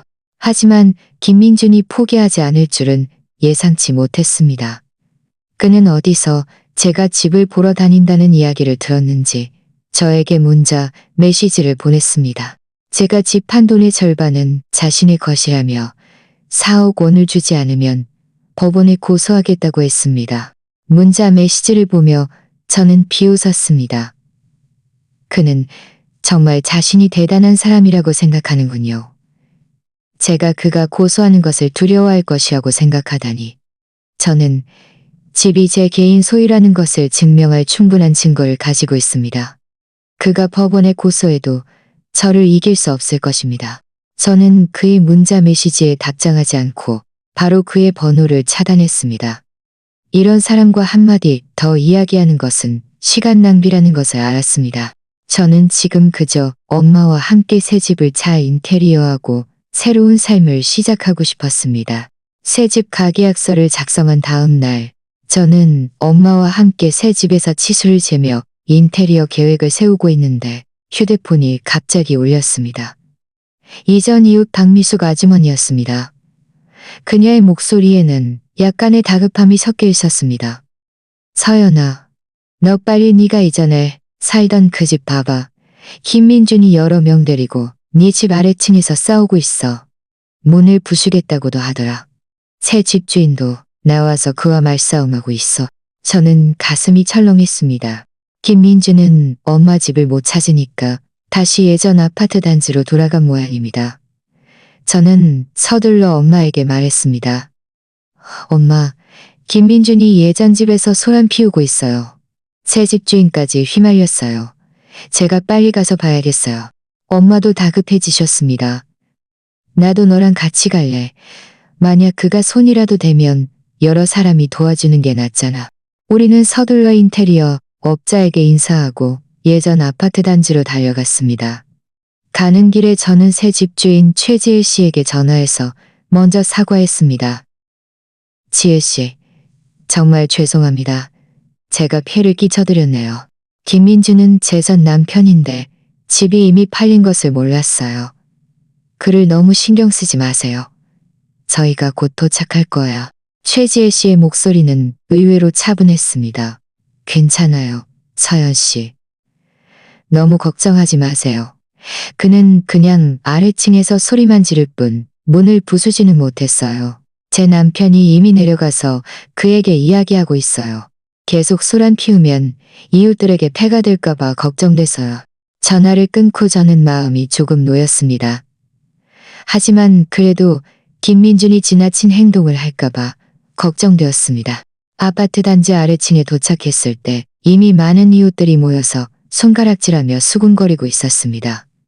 저는 비집고 들어가 보니 김민준이 허리에 손을 얹고 최지혜 씨의 남편 김영우 씨와 말싸움하고 있었고 최강현과 박지훈 등 몇몇 친구들이 옆에서 거들며 욕설을 퍼붓고 있었습니다. 최지혜 씨는 남편 옆에 서서 등기부등본 사본을 들고 있었는데 화가 나서 얼굴이 빨개져 있었습니다. 김민준은 저를 보자마자 눈이 빨개져서 달려와 제 팔을 잡으려고 했습니다. 서연아, 드디어 기어 나왔구나. 당장 그들에게 집 돌려놓으라고 해. 이 집은 내 집인데 왜 마음대로 다른 사람에게 팔아? 저는 한 걸음 뒤로 물러서서 그의 손을 피하고 차갑게 말했습니다. 김민준, 똑똑히 봐. 이 집은 이제 지혜 씨 집이야. 등기부등본에 그의 이름이 적혀 있고 당신이랑은 아무 관계도 없어. 말도 안 돼. 김민준이 저를 밀치고 김영우 씨를 가리키며 말했습니다. 당신들 분명 그 여자한테 속았을 거야. 이 집은 나와 그 여자의 신혼집인데 그 여자가 혼자 마음대로 팔 권리가 없어. 내가 당신들에게 말하는데 당장 집 돌려놓지 않으면 내가 법원에 고소할 거야. 김영호 씨는 눈살을 찌푸리며 등기부등본 사본을 김민준 앞에 내밀었습니다. 젊은이, 똑똑히 봐. 이건 우리 소유의 부동산 등기 권리증이야. 이미 며칠 전에 명의 이전까지 마쳤고 등기소에서도 확인했어. 못 믿겠으면 직접 확인해봐. 서연 씨는 이 집의 유일한 소유주였고 이 집을 처분할 권리가 있어. 당신이랑은 아무 상관없어. 김민주는 사본을 뺏어들고 한참 동안 보더니 손까지 떨렸습니다. 입안으로 말도 안 돼. 이건 말도 안 돼. 그 여자가 어떻게 몰래 집을 팔 수 있어? 라고 중얼거렸습니다.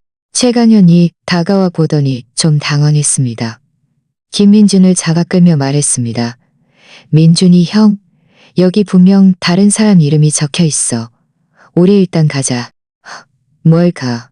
가기는 김민준이 최강현을 부리치며 눈을 부릅뜨고 저를 노려보았습니다. 서연아, 너 혹시 나를 속이려고 작정한 거 아니야? 일부러 나랑 싸우고 내가 너를 때리게 만들고 그리고 몰래 집 파서 나를 쫓아내고 너 혼자 재산을 독차지하려고? 이 사기꾼. 저는 그가 흑백을 뒤집는 모습에 화가 나서 웃음이 나왔습니다. 김민준, 양심의 손을 얹고 말해봐. 이 집에 당신이 얼마를 냈어? 처음에 당신 집에서 낸 2천만 원. 나는 이미 이자까지 붙여서 당신에게 갚았어. 이 집은 저희 부모님이 돈을 내서 산 거고 등기부등본에는 제 이름만 있어. 내가 내 집을 파는 게 왜 당신을 속이는 거야? 주변 이웃들도 수군거리기 시작했습니다. 어떤 사람은 원래 이 남자가 돈도 안 냈대. 그런데도 뻔뻔하게 와서 소란 피우네. 라고 말했고, 어떤 사람은 지난번에 내가 그가 아내 때리는 거 봤어. 이제 와서 집까지 뺏으려고 해. 정말 너무한다. 라고 말했습니다. 김민준의 얼굴은 불그락불락해졌습니다. 그는 이렇게 많은 사람들에게 손가락질 받을 줄은 예상치 못했던 것 같았습니다. 목소리도 작아졌습니다. 내가 돈을 안 냈다고 해도 2년 동안 살았잖아. 이 집에도 내 몫이 있어. 2년 살았다고 몫이 생겨? 그럼 네가 월세 살면 집주인 집도 네 몫이 되어야겠네? 박미숙 아주머니가 사람들 팀에서 나와 김민준을 가리키며 말했습니다. 서연이가 처음에 너한테 얼마나 잘해줬는데? 네가 일 안 할 때도 그가 너를 먹여 살렸어. 그런데도 너는 그를 때리고 이제 와서 집까지 뺏으려고 해? 너 남자만이. 김민준은 박미숙 아주머니의 말에 말문이 막혔습니다. 그 자리에 서서 손을 어디에 두어야 할지 몰랐습니다. 그의 친구들도 체면이 깎이는 것을 느꼈는지 모두 뒤로 물러서서 그와 거리를 두었습니다. 마치 자신들이 그를 모른다는 듯이 말입니다. 최지혜 씨는 그가 아무 말도 하지 않자 말했습니다. 젊은이, 보아하니 여기서 더 소란 피우지 말고 빨리 가는 게 좋겠어. 이 집은 이제 우리 집이야. 네가 계속 소란 피우면 우리는 경찰에 신고할 거야. 그때는 체면만 깎이는 문제가 아닐 거야. 김민주는 저를 쳐다보고 주변 이웃들을 쳐다보았습니다. 그 눈빛에는 분노가 가득했지만 더 큰 것은 당황함이었습니다. 그는 아마 계속 소란을 피워봤자 소용없고 오히려 자신만 곤란해질 것이라는 것을 알았을 것입니다. 그는 이를 악물고 저를 노려보며 말했습니다. 서연아, 너 나한테 두고 봐. 이거 안 끝났어. 말을 마친 후 그는 몸을 돌려 떠났습니다. 최강현과 박지훈 등 그들의 비참한 뒷모습을 보며 저는 드디어 안도의 한숨을 쉬었습니다. 주변 이웃들도 흩어졌습니다. 박미숙 아주머니가 다가와 제 어깨를 두드리며 말했습니다. 서연아, 괜찮아. 이런 사람은 앞으로 다시는 상종하지 마. 저는 웃으며 고개를 끄덕였습니다. 박미숙 아주머니, 감사합니다. 오늘 아주머니 덕분에 많이 도와주셨어요. 최지혜 씨도 다가와 저에게 말했습니다. 괜찮으면 됐어요. 앞으로 그가 또 감이 오면 저에게 직접 전화하세요. 우리 함께 경찰에 신고해요. 저는 연신 감사 인사를 했습니다. 지혜 씨, 정말 죄송합니다. 제가 이렇게 큰 폐를 끼쳐드렸네요. 저녁에 제가 지혜 씨와 남편분께 식사 대접할게요. 사죄하는 의미로요. 최지혜 씨는 웃으며 말했습니다. 그렇게까지 할 필요 없어요. 누가 살면서 귀찮은 일 안 겪어봤겠어요. 빨리 가서 인테리어 신경 쓰세요. 지체하지 마시고요. 최지혜 씨와 박미숙 아주머니께 정식으로 작별 인사를 한 후 저는 엄마와 함께 아파트 단지를 나섰습니다. 엄마는 제 손을 잡고 웃으며 말씀하셨습니다. 너무 잘됐다. 드디어 이 일이 해결됐어. 앞으로 그가 다시는 소란 피우러 오지 못할 거야. 저는 고개를 끄덕였지만 마음속으로는 좀 불안했습니다. 김민준이 떠나면서 이거 안 끝났어라고 말했으니까요. 저는 그가 이렇게 쉽게 포기하지 않을 것이라고 생각했습니다. 하지만 이제 저에게는 증거도 있고 새 집주인과 이웃들의 도움도 있으니 그가 다시 온다고 해도 두렵지 않았습니다. 새 집으로 돌아와서 저는 엄마와 계속 인테리어 계획을 세웠습니다. 엄마는 베란다를 작은 화원으로 개조해서 잔미와 다육식물을 심고 싶다고 말씀하셨습니다. 저는 웃으며 그러겠다고 했습니다. 새 집의 넓고 밝은 거실을 보면서 저는 마치 앞으로 엄마와 함께 살게 될 모습을 보는 듯했습니다. 아침에는 함께 베란다에서 꽃을 가꾸고 저녁에는 함께 거실에서 텔레비전을 보는 모습. 더 이상 싸움도 없고 서운함도 없고 오직 평온과 행복만이 가득할 것입니다. 하지만 김민준이 정말 말한 대로 할 줄은 예상치 못했습니다. 며칠 지나지 않아 저는 법원 소환장을 받았습니다. 그가 정말 저를 고소한 것입니다. 제가 부부 공동 재산을 불법적으로 처분했다며 집 한 돈 4억 원을 돌려달라고 요구했습니다. 소환장을 들고 저는 비웃었습니다. 김민준은 정말 미련하기 짝이 없었습니다. 그는 법원이 자기 집 안반인 줄 아는군요. 마음대로 고소하고 싶으면 고소할 수 있다고 생각하다니. 저는 집이 제 개인 소유라는 것을 증명할 충분한 증거를 가지고 있습니다. 그가 법원에 고소해도 저를 이길 수 없을 것입니다.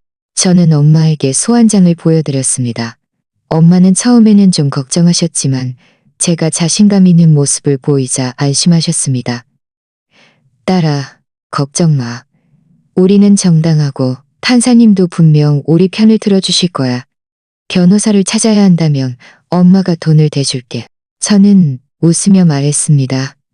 엄마, 변호사 찾을 필요 없어요.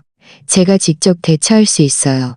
저에게는 송금 기록, 등기부등본 4본, 그리고 이웃들의 증언까지 다 증거가 있어요. 김민준은 저를 이길 수 없을 거예요. 그 후 며칠 동안 저는 모든 증거를 정리했습니다. 집을 살 때의 송금 기록, 김민준에게 2천만 원을 돌려준 영수증, 등기부등본 4본, 그리고 박미숙 아주머니와 최지혜 씨의 증언까지요. 저는 이 증거들을 모두 복사해서 재판 때 사용하기 위해 준비했습니다. 재판 당일, 김민준은 몸에 맞지 않는 양복을 입고 왔는데 매우 긴장해 보였습니다. 그의 변호사도 경험이 없는지 계속해서 집은 부부 공동 재산이니 제가 단독으로 팔면 안 된다는 말만 반복했습니다. 제가 증거를 제시할 차례가 되자 저는 모든 증거를 꺼내 판사님께 설명했습니다.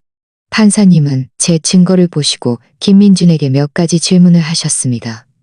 김민준은 우물쭈물하며 대답하지 못했습니다. 결국 판사님은 그 자리에서 판결을 선고했습니다. 김민준의 소송 청구를 기각하고 그를 비판했습니다. 원고는 이 주택이 부부 공동 재산이라는 증거를 제시하지 못했으며 오히려 피고가 제시한 증거는 이 주택이 피고의 개인 소유임을 충분히 증명합니다. 원고의 소송 청구는 사실적, 법적 근거가 없으므로 기각합니다. 김민준은 판결을 듣고 얼굴이 창백해져서 의자에 주저앉았습니다. 그의 변호사도 한숨을 쉬며 짐을 챙겨 나갔습니다. 저는 법원을 나섰습니다. 햇살이 얼굴에 따뜻하게 쏟아졌습니다. 저는 엄마에게 전화해서 판결을 말씀드렸습니다. 엄마는 전화로 너무나 기뻐하시며 제가 가장 좋아하는 갈비찜을 해줘서 축하해주겠다고 말씀하셨습니다. 전화를 끊고 멀리 보이는 고층 건물들을 보며 저는 마음속으로 한없이 가벼웠습니다. 김민준은 드디어 더 이상 저를 괴롭힐 수 없게 되었습니다. 저는 완전히 과거와 작별하고 엄마와 함께 새 집에서 새로운 삶을 시작할 수 있게 되었습니다. 법원에서 돌아온 다음 날, 저는 인테리어 업자와 주방 구조에 대해 상의하고 있는데 휴대폰이 갑자기 울렸습니다. 낯선 번호였습니다. 저는 잠시 망설이다 전화를 받았습니다. 전화 너머로 김민준의 갈라진 목소리가 들려왔습니다. 서연아, 내가 잘못했어. 나랑 이야기 좀 할 수 없을까? 딱 10분만 이야기하고 갈게. 저는 눈살을 찌푸리며 단번에 거절했습니다. 이야기할 거 없어. 우리는 이미 아무 관계도 아니야. 말을 마친 후 전화를 끊으려 했습니다. 끊지 마. 김민준이 다급하게 외쳤습니다. 그의 목소리에는 울먹임이 섞여 있었습니다. 서연아, 내가 정말 잘못했어. 너를 때린 것도, 너랑 싸운 것도, 그리고 법원에 고소한 것도 잘못했어. 나는 그냥 너무 불안했어. 너를 잃을까봐 무서웠어. 나를 불쌍히 여겨서라도 한 번만 만나주면 안 될까? 저는 마음속으로 아무런 동요도 없었고 심지어 좀 우스웠습니다. 이제 와서 이럴 줄 알았으면 그때는 왜 그랬을까요? 하지만 그가 계속 울면서 애원했고 그가 또 새 집으로 와서 소란을 피워 인테리어에 영향을 줄까봐 걱정되어 결국 승낙했습니다. 좋아. 한번 만날게. 새 집 근처 카페에서 30분 후에 전화를 끈 차 인테리어 업자가 제 안색이 안 좋은 것을 보고 도와줄 일이 있는지 물었습니다. 저는 웃으며 괜찮다고 말하고 그에게 먼저 일을 계속하라고 한 후 카페로 향했습니다. 카페에 도착했을 때 김민주는 이미 와 있었습니다. 그는 이전에 그 몸에 맞지 않는 양복을 입고 있었고 머리는 헝클어져 있었으며 눈은 붉고 부어 있었습니다. 많이 초췌해 보였습니다. 제가 들어오는 것을 보자 그는 서둘러 일어나 제 의자를 빼주려고 했습니다. 저는 한 걸음 뒤로 물러서서 제가 직접 자리를 찾아 앉았습니다. 종업원이 와서 무엇을 마실지 묻자 저는 아메리카노를 시켰습니다. 김민주는 서둘러 저도 똑같이 주세요. 그리고 티라미수 하나 더 주세요. 그 여자가 예전에 제일 좋아하던 거예요. 라고 말했습니다. 저는 아무 말도 하지 않고 맞은편에 불안하게 앉아있는 그를 바라보았습니다. 종업원이 커피와 케이크를 가져다 놓자 김민주는 케이크를 밀어주며 조심스럽게 말했습니다. 서연아, 맛봐. 여전히 예전 맛이야. 저는 움직이지 않고 바로 물었습니다. 당신이 나를 찾아온 진짜 이유가 뭐야? 빨리 말해. 나 바빠. 김민준의 손은 허공에서 멈췄다가 천천히 내려왔습니다. 그는 고개를 숙이고 작은 목소리로 말했습니다. 내가 예전에 정말 못된 놈이었어. 내가 일도 안 하고 매일 친구들이랑 술 마시러 다니고 무엇보다 너를 때린 것도 잘못했어. 그때는 그냥 그들이 부추겨서 순간적으로 이성을 잃고 실수한 거야. 정말 고의가 아니었어. 그는 고개를 들어 올렸고 눈이 빨개진 채 계속 말했습니다. 법원 판결이 난 후에야 내가 당신이랑 집을 다툴 자격도 없었다는 걸 깨달았어. 그 집은 원래 당신 거였어. 나는 그냥 은혜도 모르는 놈이었어. 계속 당신에게 의지하면서도 소중히 여길 줄 몰랐어. 나는 이제 최강현이랑 그 친구들이랑도 연락 끊었어. 그리고 일도 구했어. 건설 현장에서 막노동하고 있어. 힘들긴 하지만 돈은 벌 수 있어. 그는 주머니에서 구겨진 지폐 몇 장을 꺼내 테이블 위에 놓았습니다. 이건 내가 며칠 동안 번 돈이야. 많지는 않지만 천천히 모을 거야. 앞으로 내가 당신을 먹여 살릴 거고 다시는 당신을 서운하게 하지 않을 거야. 서연아, 한 번만 더 기회를 줄 수 없을까?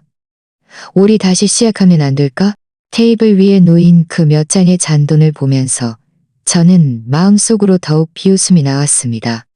예전에 제가 그에게 용돈으로 준 돈도 이것보다 많았습니다. 이제 와서 불쌍한 척하다니 너무 늦었습니다. 저는 커피를 한 모금 마시고 차분하게 말했습니다. 김민준, 우리는 다시 시작할 수 없어. 집 때문도 아니고 당신이 나를 때린 것 때문도 아니야. 당신을 완전히 알게 되었기 때문이야. 당신은 한 번도 자신의 잘못을 진심으로 깨닫지 못했어. 당신이 지금 나에게 애원하는 것은 그저 갈 곳이 없고 당신을 먹여 살릴 사람이 없기 때문이지. 나를 사랑해서가 아니야. 아니야. 김민준이 다급하게 변명했습니다. 나는 정말 당신을 사랑해. 며칠 밤 동안 잠도 못 잤어. 눈을 감으면 우리가 예전에 함께했던 날들이 떠올라. 당신이 나에게 밥 해주고 옷 빨아주던 거 생각나. 나는 정말 후회해. 예전 이야기는 하지마. 제가 그의 말을 끊고 가방에서 휴대폰을 꺼내 사진 한 장을 열어 그의 앞에 놓았습니다. 이거 기억나? 작년에 당신이 최강현이랑 타지에 일 찾으러 간다고 했지? 사실은 이 여자랑 여행 간 거였잖아. 이 사진은 당신 친구가 실수로 나에게 보낸 거야. 내가 계속 당신에게 말하지 않은 건 당신이 스스로 고백할 수 있는지 보고 싶었기 때문이야. 사진 속에서 김민주는 낯선 여자를 팔로 감싸 안고 해변에서 활짝 웃고 있었습니다. 배경은 제주도의 아름다운 해변이었습니다. 그건 작년에 제가 야근하면서 그에게 여행 경비를 모아주어 쉬러 가라고 했던 돈이었습니다. 그런데 그는 다른 여자와 함께 갔던 것입니다. 김민주는 사진을 보자마자 얼굴색이 순식간에 창백해졌고 손까지 떨리기 시작했습니다. 입안으로 당신이 어떻게 이 사진을 가지고 있어? 나는 그 여자랑 그냥 아는 사이였어. 그냥 며칠 같이 놀러 간 것뿐이야. 라고 중얼거렸습니다. 그냥 아는 사이가 팔짱 끼고 사진 찍고 내가 당신에게 준 돈으로 여행을 가? 저는 비웃으며 몇 장의 카톡 기록을 더 열었습니다. 그리고 이거. 당신이 그 여자한테 내가 돈 좀 더 모으면 나랑 이혼하고 그 여자랑 결혼하겠다고 말했지? 이것들 다 잊었어. 김민준의 얼굴은 파랗게 질렸고 더 이상 아무 말도 할 수 없었습니다. 그는 고개를 푹 숙이고 어깨를 들썩였습니다. 한참 후에야 고개를 들었는데 눈물이 떨어졌습니다. 서연아, 내가 잘못했어. 내가 정말 잘못했어. 나는 그 여자랑 그냥 한순간의 실수였어. 나는 한 번도 당신이랑 이혼할 생각 없었어. 한순간의 실수였는지 아닌지는 당신 스스로 제일 잘 알 거야. 저는 휴대폰을 거두고 일어섰습니다. 김민준, 내가 오늘 당신을 만난 건 당신이랑 이야기를 분명히 하고 싶었기 때문이야. 우리 관계는 당신이 나를 때린 그따기, 당신이 다른 여자랑 여행 간 그 순간부터 이미 끝났어. 앞으로 다시는 나를 찾아오지 마. 그리고 다시는 새 집에서 소란 피우지 마. 안 그러면 바로 경찰에 신고할 거야. 저는 가방을 들고 돌아서서 나가려 했습니다. 김민준이 갑자기 달려와 제 팔을 잡고 무릎을 꿇었습니다. 서연아, 부탁이야. 한 번만 더 기회를 줄 수 없을까? 나는 당신 없이는 살 수 없어. 앞으로 꼭 변할게. 당신이 시키는 대로 다 할게. 주변 사람들이 모두 우리를 쳐다보며 수군거렸습니다. 저는 서둘러 그의 손을 뿌리치고 몇 걸음 뒤로 물러서서 차갑게 말했습니다. 김민준, 여기서 더 이상 창피한 짓 하지 마. 당신에게 남자로서의 자존심이 조금이라도 있다면 당장 일어나서 앞으로 열심히 살아. 더 이상 나를 괴롭히지 마. 김민준은 무릎을 꿇은 채 저를 보며 눈물을 더 심하게 흘렸습니다. 하지만 그도 제가 이번에는 정말 돌아가지 않을 것이라는 것을 알았습니다. 저는 더 이상 그를 보지 않고 카페를 나섰습니다. 문 앞에 다다랐을 때 저는 김민준이 여전히 그 자리에 무릎 꿇고 있는 것을 돌아보았습니다. 주변 사람들은 모두 동영상을 찍고 있었습니다. 저는 마음속으로 아무런 동정심도 없었고 오직 해방감만 느꼈습니다. 새 집으로 돌아오자 인테리어 업자가 왜 이렇게 오래 걸렸냐고 물었습니다. 저는 웃으며 괜찮다고 말하고 다시 그와 인테리어에 대해 상의했습니다. 햇살이 창문을 통해 들어와 바닥에 따뜻하게 쏟아졌습니다. 저는 불행했던 과거가 드디어 완전히 지나갔다는 것을 알았습니다. 저녁에 엄마는 갈비찜을 해주셨고 갈비탕도 끓여주셨습니다. 밥을 먹으면서 저는 엄마에게 김민준이 찾아와 재결합을 요구한 이야기, 그리고 그 사진과 카톡 기록들을 말씀드렸습니다. 엄마는 제 말을 듣고 화가 나서 테이블을 치셨습니다. 이 김민준은 정말 너무하네. 심지어 다른 여자랑 바람까지 피웠다니. 네가 일찍 알아차려서 다행이지. 계속 그와 살았으면 어쩔 뻔했니? 저는 웃으며 말했습니다. 엄마, 다 지난 일이에요.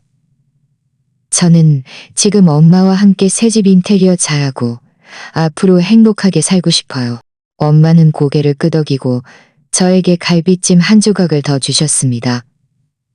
그래, 우리 앞으로 행복하게 살자. 다시는 그런 불쾌한 일들은 생각하지 말고. 맞다. 네가 이전에 창업하고 싶다고 했잖아. 이제 집 문제도 해결됐으니 네가 뭘 할지 잘 생각해 볼 수 있겠네. 저는 잠시 생각한 후 말했습니다. 제가 이전에 인터넷에서 유아용품점 아이템을 봤는데 괜찮은 것 같아요. 요즘 젊은 엄마들은 유아용품의 품질을 중요하게 생각하잖아요. 우리 고급 유아용품점을 열어서 수입 분유, 기저귀, 아기 옷, 장난감 같은 거 팔면 좋을 것 같아요. 엄마는 제 말을 듣고 매우 기뻐하셨습니다. 그 생각 좋다. 유아용품은 필수품이니까 분명 돈 벌 수 있을 거야. 네가 하고 싶으면 엄마가 지지할게. 돈이 부족하면 엄마한테 아직 좀 모아둔 돈이 있어. 저는 웃으며 말했습니다. 엄마, 돈은 충분해요. 집 한 돈이 아직 많이 남아서 가게 하나 여는데 충분해요. 새집 인테리어 끝나면 우리 시장 조사하고 가게 자리 찾으러 가요. 엄마는 고개를 끄덕이며 활짝 웃으셨습니다. 좋아. 우리 모녀가 함께하면 분명 가게를 잘 운영할 수 있을 거야. 밥을 먹은 후 저와 엄마는 소파에 앉아 텔레비전을 보았습니다. 엄마는 제 어깨에 기대어 말씀하셨습니다. 딸아, 엄마는 지금 너무 행복해. 네가 곁에 있고 새 집도 있고 앞으로는 우리 가게도 생길 테니 엄마는 평생 여한이 없어. 저는 엄마를 꼭 안았고 마음속으로 따뜻함을 느꼈습니다. 엄마, 앞으로 제가 엄마를 더 행복하게 해드릴게요. 창밖의 밤하늘은 아름다웠습니다. 별들이 반짝였습니다. 저는 저의 새로운 삶이 이제 막 시작되었다는 것을 알았습니다. 새집 인테리어는 순조롭게 진행되어 한 달 만에 완공되었습니다. 저와 엄마는 주말을 택해 짐을 옮겼습니다. 새집의 가구는 모두 엄마의 취향에 맞춰 골랐습니다. 밝은 나무색 소파, 꽃무늬 커튼, 베란다의 작은 화원에는 장미와 다육식물이 가득 심어져 있었는데 보기만 해도 따뜻했습니다. 이사 다음 날부터 저는 유아용품점 시장 조사를 시작했습니다. 시내의 여러 대형 쇼핑몰과 유아용품 전문 거리를 찾아가서 다양한 브랜드의 매장 배치, 제품 종류, 가격을 살펴보았습니다. 몇몇 가게 사장님들과도 이야기해서 물품 조달 경로와 운영 노하우를 배웠습니다. 엄마도 가만히 계시지 않았습니다. 매일 시장에 가서 장을 보고 돌아와서는 새로운 요리를 연구하셨습니다. 아파트 단지 안의 아주머니들에게는 누가 손자, 손녀에게 어떤 브랜드의 분유와 기저귀를 쓰는지 물어보며 유용한 정보를 많이 수집하셨습니다. 우리가 가게 개업을 위해 바쁘게 준비하고 있을 때 저는 가끔 이전 이웃이나 동료들로부터 김민준의 소식을 들었습니다. 첫 번째는 박미숙 아주머니에게서 전화가 왔을 때였습니다. 시장에서 김민준을 보셨다고요. 박미숙 아주머니는 김민준이 원지투성이 작업복을 입고 머리는 헝클어져 있었으며 손에는 찐빵 2개를 들고 있었는데 매우 초라해 보였다고 하셨습니다. 그가 박미숙 아주머니를 보고 피하려고 했지만 피하지 못하고 고개를 숙인 채 지나갔다고요. 박미숙 아주머니는 또 김민준과 함께 어울려 놀던 최강현, 박지훈 등 그 친구들은 다시는 김민준과 어울리지 않았다고 했습니다. 최강현은 다른 사람들에게 김민준이 집도 지키지 못하고 빚만 잔뜩 져서 그와 어울리면 귀찮은 일만 생긴다고 말했다고 합니다. 저는 이 이야기를 듣고 아무런 감정의 동요도 없었고 그저 그가 스스로 선택한 길이니 다른 사람을 탓할 수 없다고 생각했습니다. 두 번째는 이전 동료 이수진이 카톡 메시지를 보냈을 때였습니다. 김민준이 건설 현장에서 막노동하다가 실수로 비계에서 떨어져 다리가 부러졌다고 했습니다. 지금 병원에 누워있다고 합니다. 이수진은 또 김민준이 최강현 일행에게 전화해서 병원에 와서 자신을 돌봐달라고 했지만 아무도 오지 않았다고 했습니다. 그의 부모님은 시골에서 달려와 그의 모습을 보고 통곡하셨고 병원 근처에 월세방을 얻어 그를 돌봐야 해서 생활이 매우 어렵다고 했습니다. 엄마는 이 소식을 듣고 한숨을 쉬며 말씀하셨습니다. 아이고, 그가 예전에 잘못한 일이 많지만 지금 이렇게 된 것도 참 불쌍하다. 저는 엄마를 보며 말했습니다. 엄마, 불쌍한 사람에게는 반드시 미운 점이 있어요. 그가 오늘날 이렇게 된 것은 다 그가 자초한 일이에요. 만약 그가 처음에 제대로 일하고 그런 망나니 같은 친구들과 어울리지 않고 저를 때리지 않고 다른 여자랑 바람 피우지 않았다면 오늘날 이렇게까지 되지는 않았을 거예요. 엄마는 고개를 끄덕이고 더 이상 아무 말도 하지 않으셨습니다. 얼마 지나지 않아 저는 다른 동료에게서 김민준의 불륜 상대가 찾아왔다는 이야기를 들었습니다. 그 여자는 어디서 김민준이 다리가 부러졌다는 이야기를 들었는지 병원으로 찾아와 김민준에게 이전에 빌려준 돈을 돌려달라고 했습니다. 알고 보니 김민준이 그 여자와 사귈 때 창업을 핑계로 그 여자에게 500만 원을 빌렸고 나중에 계속 갚지 않았다고 합니다. 그 여자는 병원에서 김민준과 크게 싸우고 이전에 그들이 주고받은 카톡 기록과 사진까지 꺼내 보여주어 병원 사람들이 모두 몰려들어 구겨들어 구경했다고 합니다. 김민준 어머니는 너무나 창피해서 그 여자와 말싸움을 벌였고 결국 경찰이 와서 말렸습니다. 이 사건은 김민준의 고향에 빠르게 퍼졌습니다. 그의 어머니는 고향에서 고개를 들 수 없게 되었고 결국 병원 근처에 작은 월세방을 얻어 다시는 고향으로 돌아가지 못했습니다. 김민준은 퇴원 후 다리가 부러져 더 이상 건설 현장에서 막노동을 할 수 없게 되었고 집에서 요양만 해야 했습니다. 수입도 없고 월세와 약값까지 내야 해서 생활이 점점 더 어려워졌습니다. 그는 또 저를 생각하고 저에게 여러 통의 문자 메시지를 보냈습니다. 자신이 잘못했으니 한 번만 더 도와달라고, 돈을 좀 빌려달라고, 나중에 돈 생기면 갚겠다고요. 저는 한 통도 답장하지 않고 바로 그의 번호를 차단했습니다. 이번에 제가 그를 돕는다면 그는 분명 더 뻔뻔해져서 끝없이 저를 괴롭힐 것이라는 것을 알았습니다. 저는 이미 그와 선을 그었고 더 이상 그와 엮이고 싶지 않았습니다. 어느 날 제가 시내의 가게 자리를 찾으러 갔다가 패스트푸드점을 지나가는데 김민준이 패스트푸드점 문 앞 계단에 앉아 다른 사람이 남긴 햄버거를 헛겁지겁 먹고 있는 것을 보았습니다. 그의 다리는 아직 완전히 낫지 않아 절뚝거렸고 옷은 더럽고 낡아서 매우 초라해 보였습니다. 저는 멈추지 않고 그냥 지나갔습니다. 그를 더 이상 동정해서는 안 된다는 것을 알았습니다. 그것은 저 자신에게 잔인한 일일 뿐입니다. 그가 오늘날 이렇게 된 것은 그가 자초한 일이고 그는 자신의 행동에 대한 대가를 치러야 합니다. 집으로 돌아와서 저는 엄마에게 이 일을 말씀드렸습니다. 엄마는 한숨을 쉬며 말씀하셨습니다. 아이고, 정말 죄업이다. 하지만 네가 잘했어. 다시는 그를 도와줘서는 안 돼. 한 번 도와주면 2번, 3번 끝없이 그럴 거야. 저는 고개를 끄덕이며 말했습니다. 엄마, 그 사람 이야기는 그만해요. 우리 가게 이야기나 해요. 제가 오늘 시내에서 가게 자리 하나 봤는데 위치가 정말 좋아요. 쇼핑몰 옆인데 유동인구도 많고 월세도 적당해요. 우리 내일 보러 가요. 엄마는 갑자기 활기가 넘치셨습니다. 좋아. 내일 우리 같이 보러 가자. 적당하면 빨리 계약해서 일찍 가게 열자. 다음 날 저와 엄마는 그 가게 자리를 보러 갔습니다. 가게는 약 50평 정도였고 위치는 정말 좋았습니다. 쇼핑몰 바로 옆이려 오가는 사람이 많았고 근처에는 젊은 부부가 많이 사는 아파트 단지가 여러 개 있어서 유아용품 수요가 많았습니다. 우리는 집주인과 월세를 협상했습니다. 집주인은 우리가 진심으로 임대하려는 것을 보고 월세를 좀 깎아주었습니다. 우리는 그 자리에서 집주인과 임대 계약을 체결하고 보증금과 3개월치 월세를 지불했습니다. 그 후 며칠 동안 우리는 가게 인테리어를 하고 사업자 등록증을 신청하고 물품 조달 경로를 알아보느라 매일매일 바쁘게 보냈습니다. 엄마는 매일 가게에 오셔서 도와주셨습니다.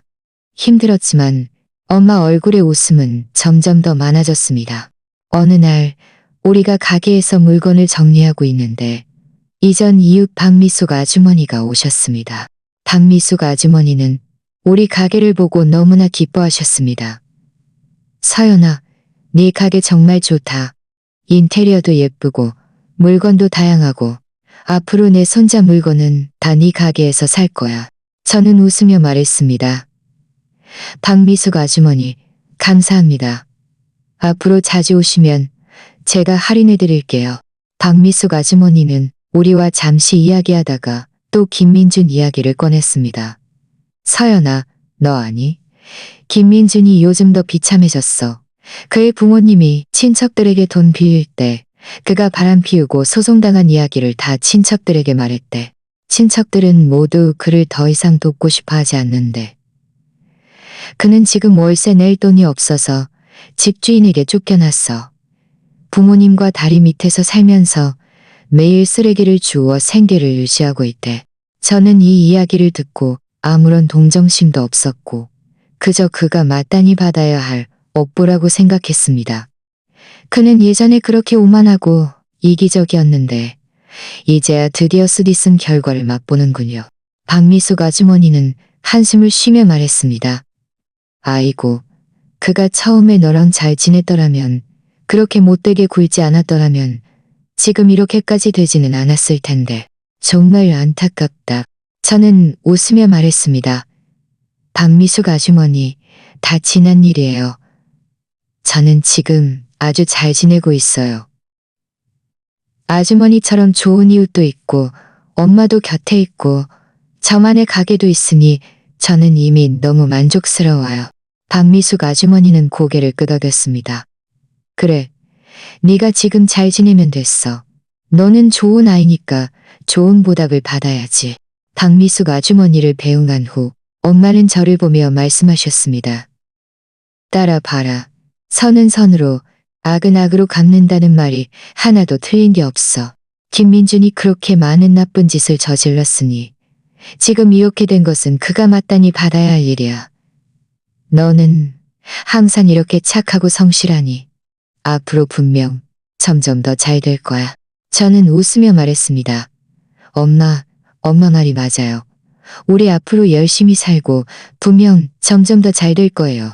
가게에 깔끔하게 정돈된 물건들을 보면서 엄마의 행복한 웃음을 보면서 저는 마음속으로 희망이 가득 찼습니다. 제 삶은 이미 새로운 페이지를 열었고 불행했던 과거는 모두 역사가 되었다는 것을 알았습니다. 저는 지금 가진 모든 것을 소중히 여기고 엄마와 함께 가게를 잘 운영하며 제 삶을 점점 더 행복하게 만들 것입니다. 유아용품점 개업식 날 저는 특별히 떡을 돌렸고 작은 선물도 준비했습니다. 가게에 들어서는 모든 손님은 선물을 하나씩 받을 수 있었습니다. 박미숙 아주머니는 손자를 데리고 오셨고 아파트 단지의 다른 아주머니들도 축하해주러 오셨습니다.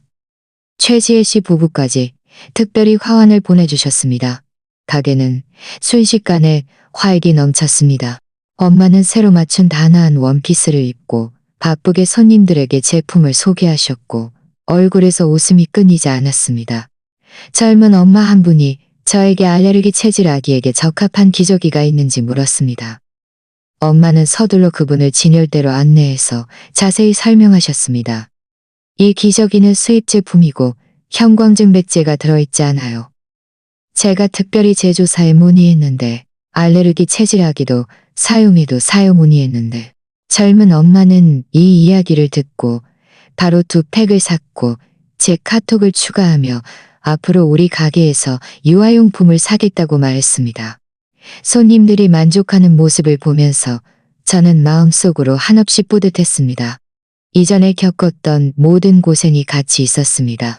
기업 첫 달부터 가게 매출은 예상보다 훨씬 좋았습니다.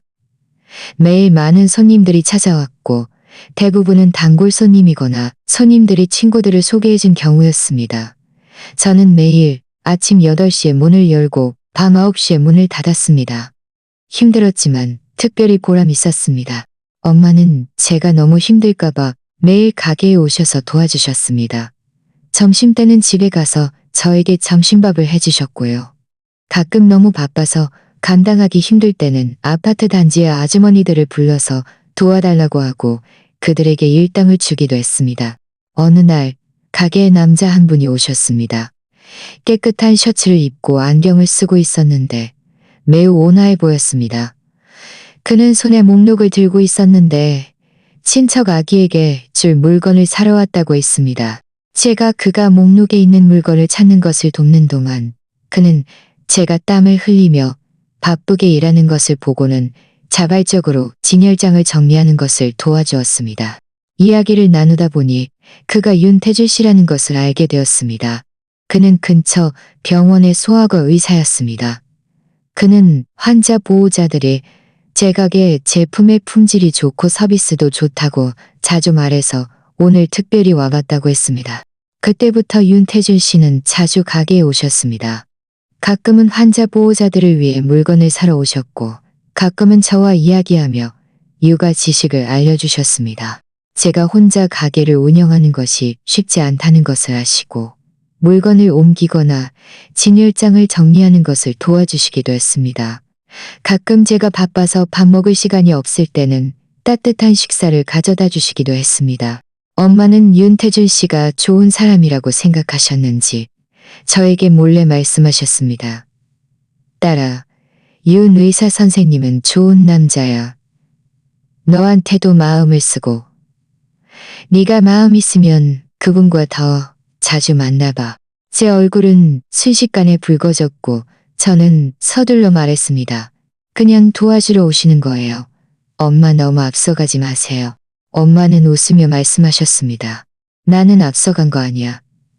그냥 네가 이제 너를 아끼고 이해해주는 사람을 만날 때가 됐다고 생각했을 뿐이야.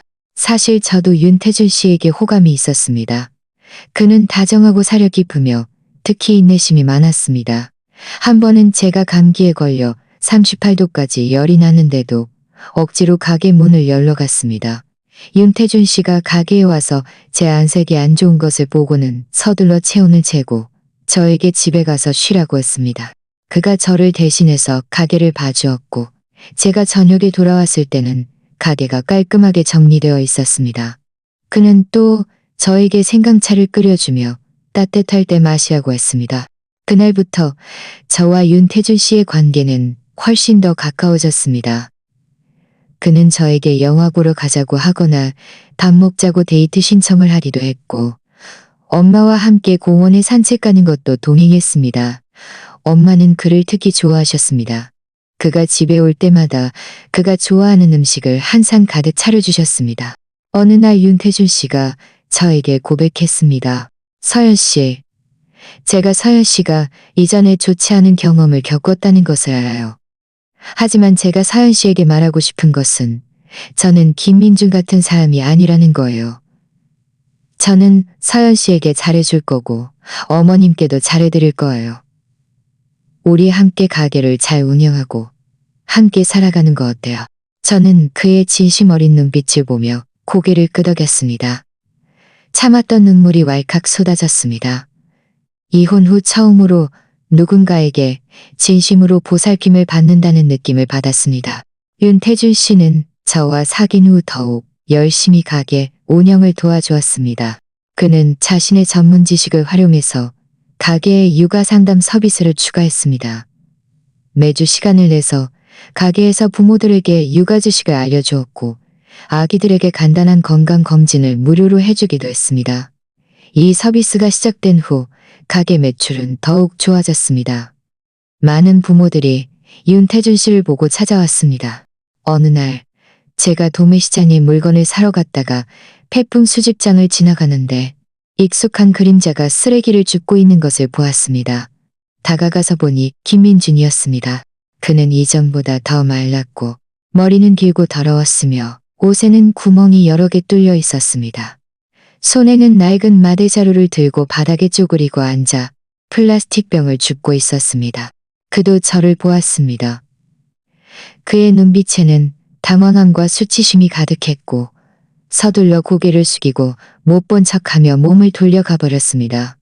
저는 그에게 인사하지도 않았고 멈추지도 않고 그냥 지나갔습니다.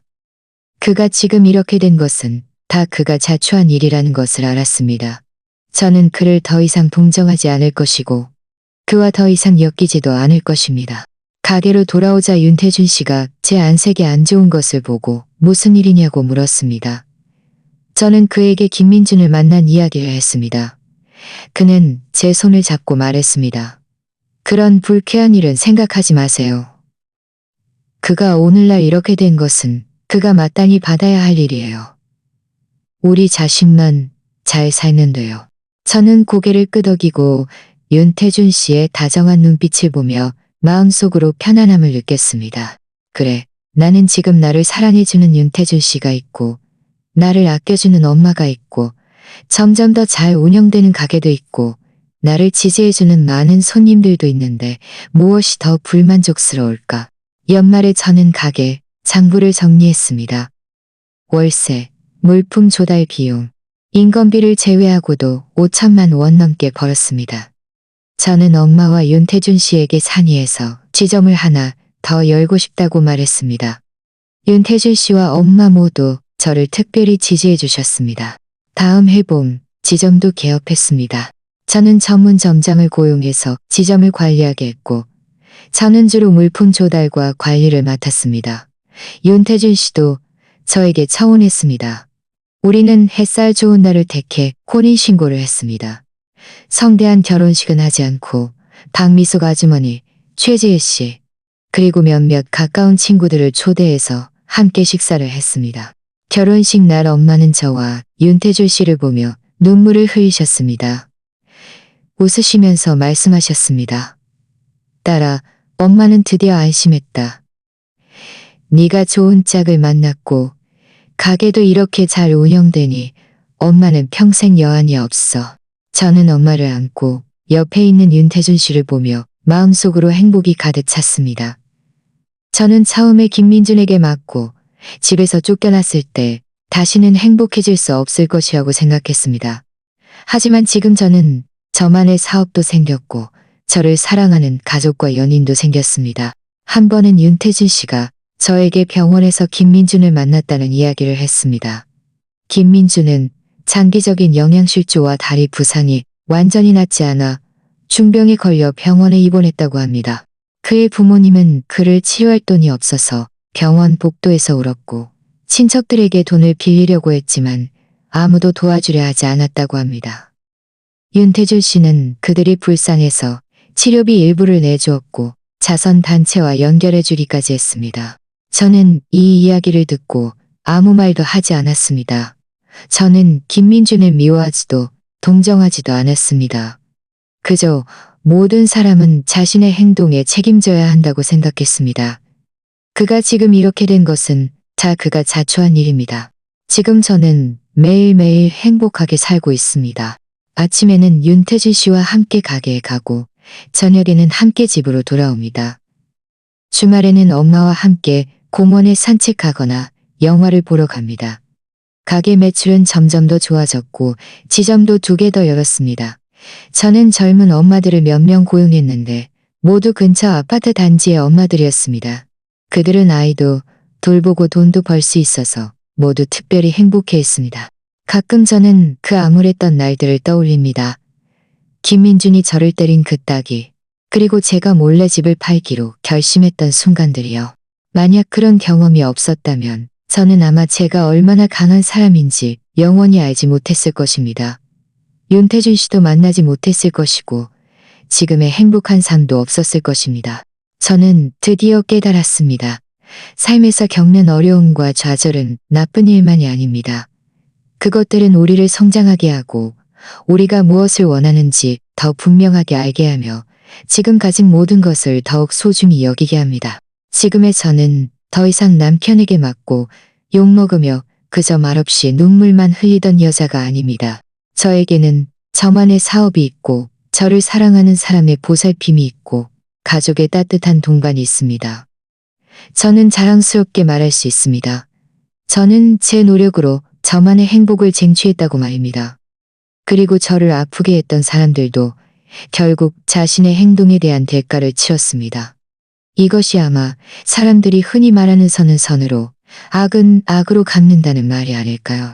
오늘 이야기가 마음에 드셨다면 좋아요를 눌러주시고 구독해주세요. 또 어떤 종류의 이야기를 듣고 싶으신지 댓글로 여러분의 생각을 공유해주세요. 저희는 계속해서 좋은 이야기를 들려드리겠습니다.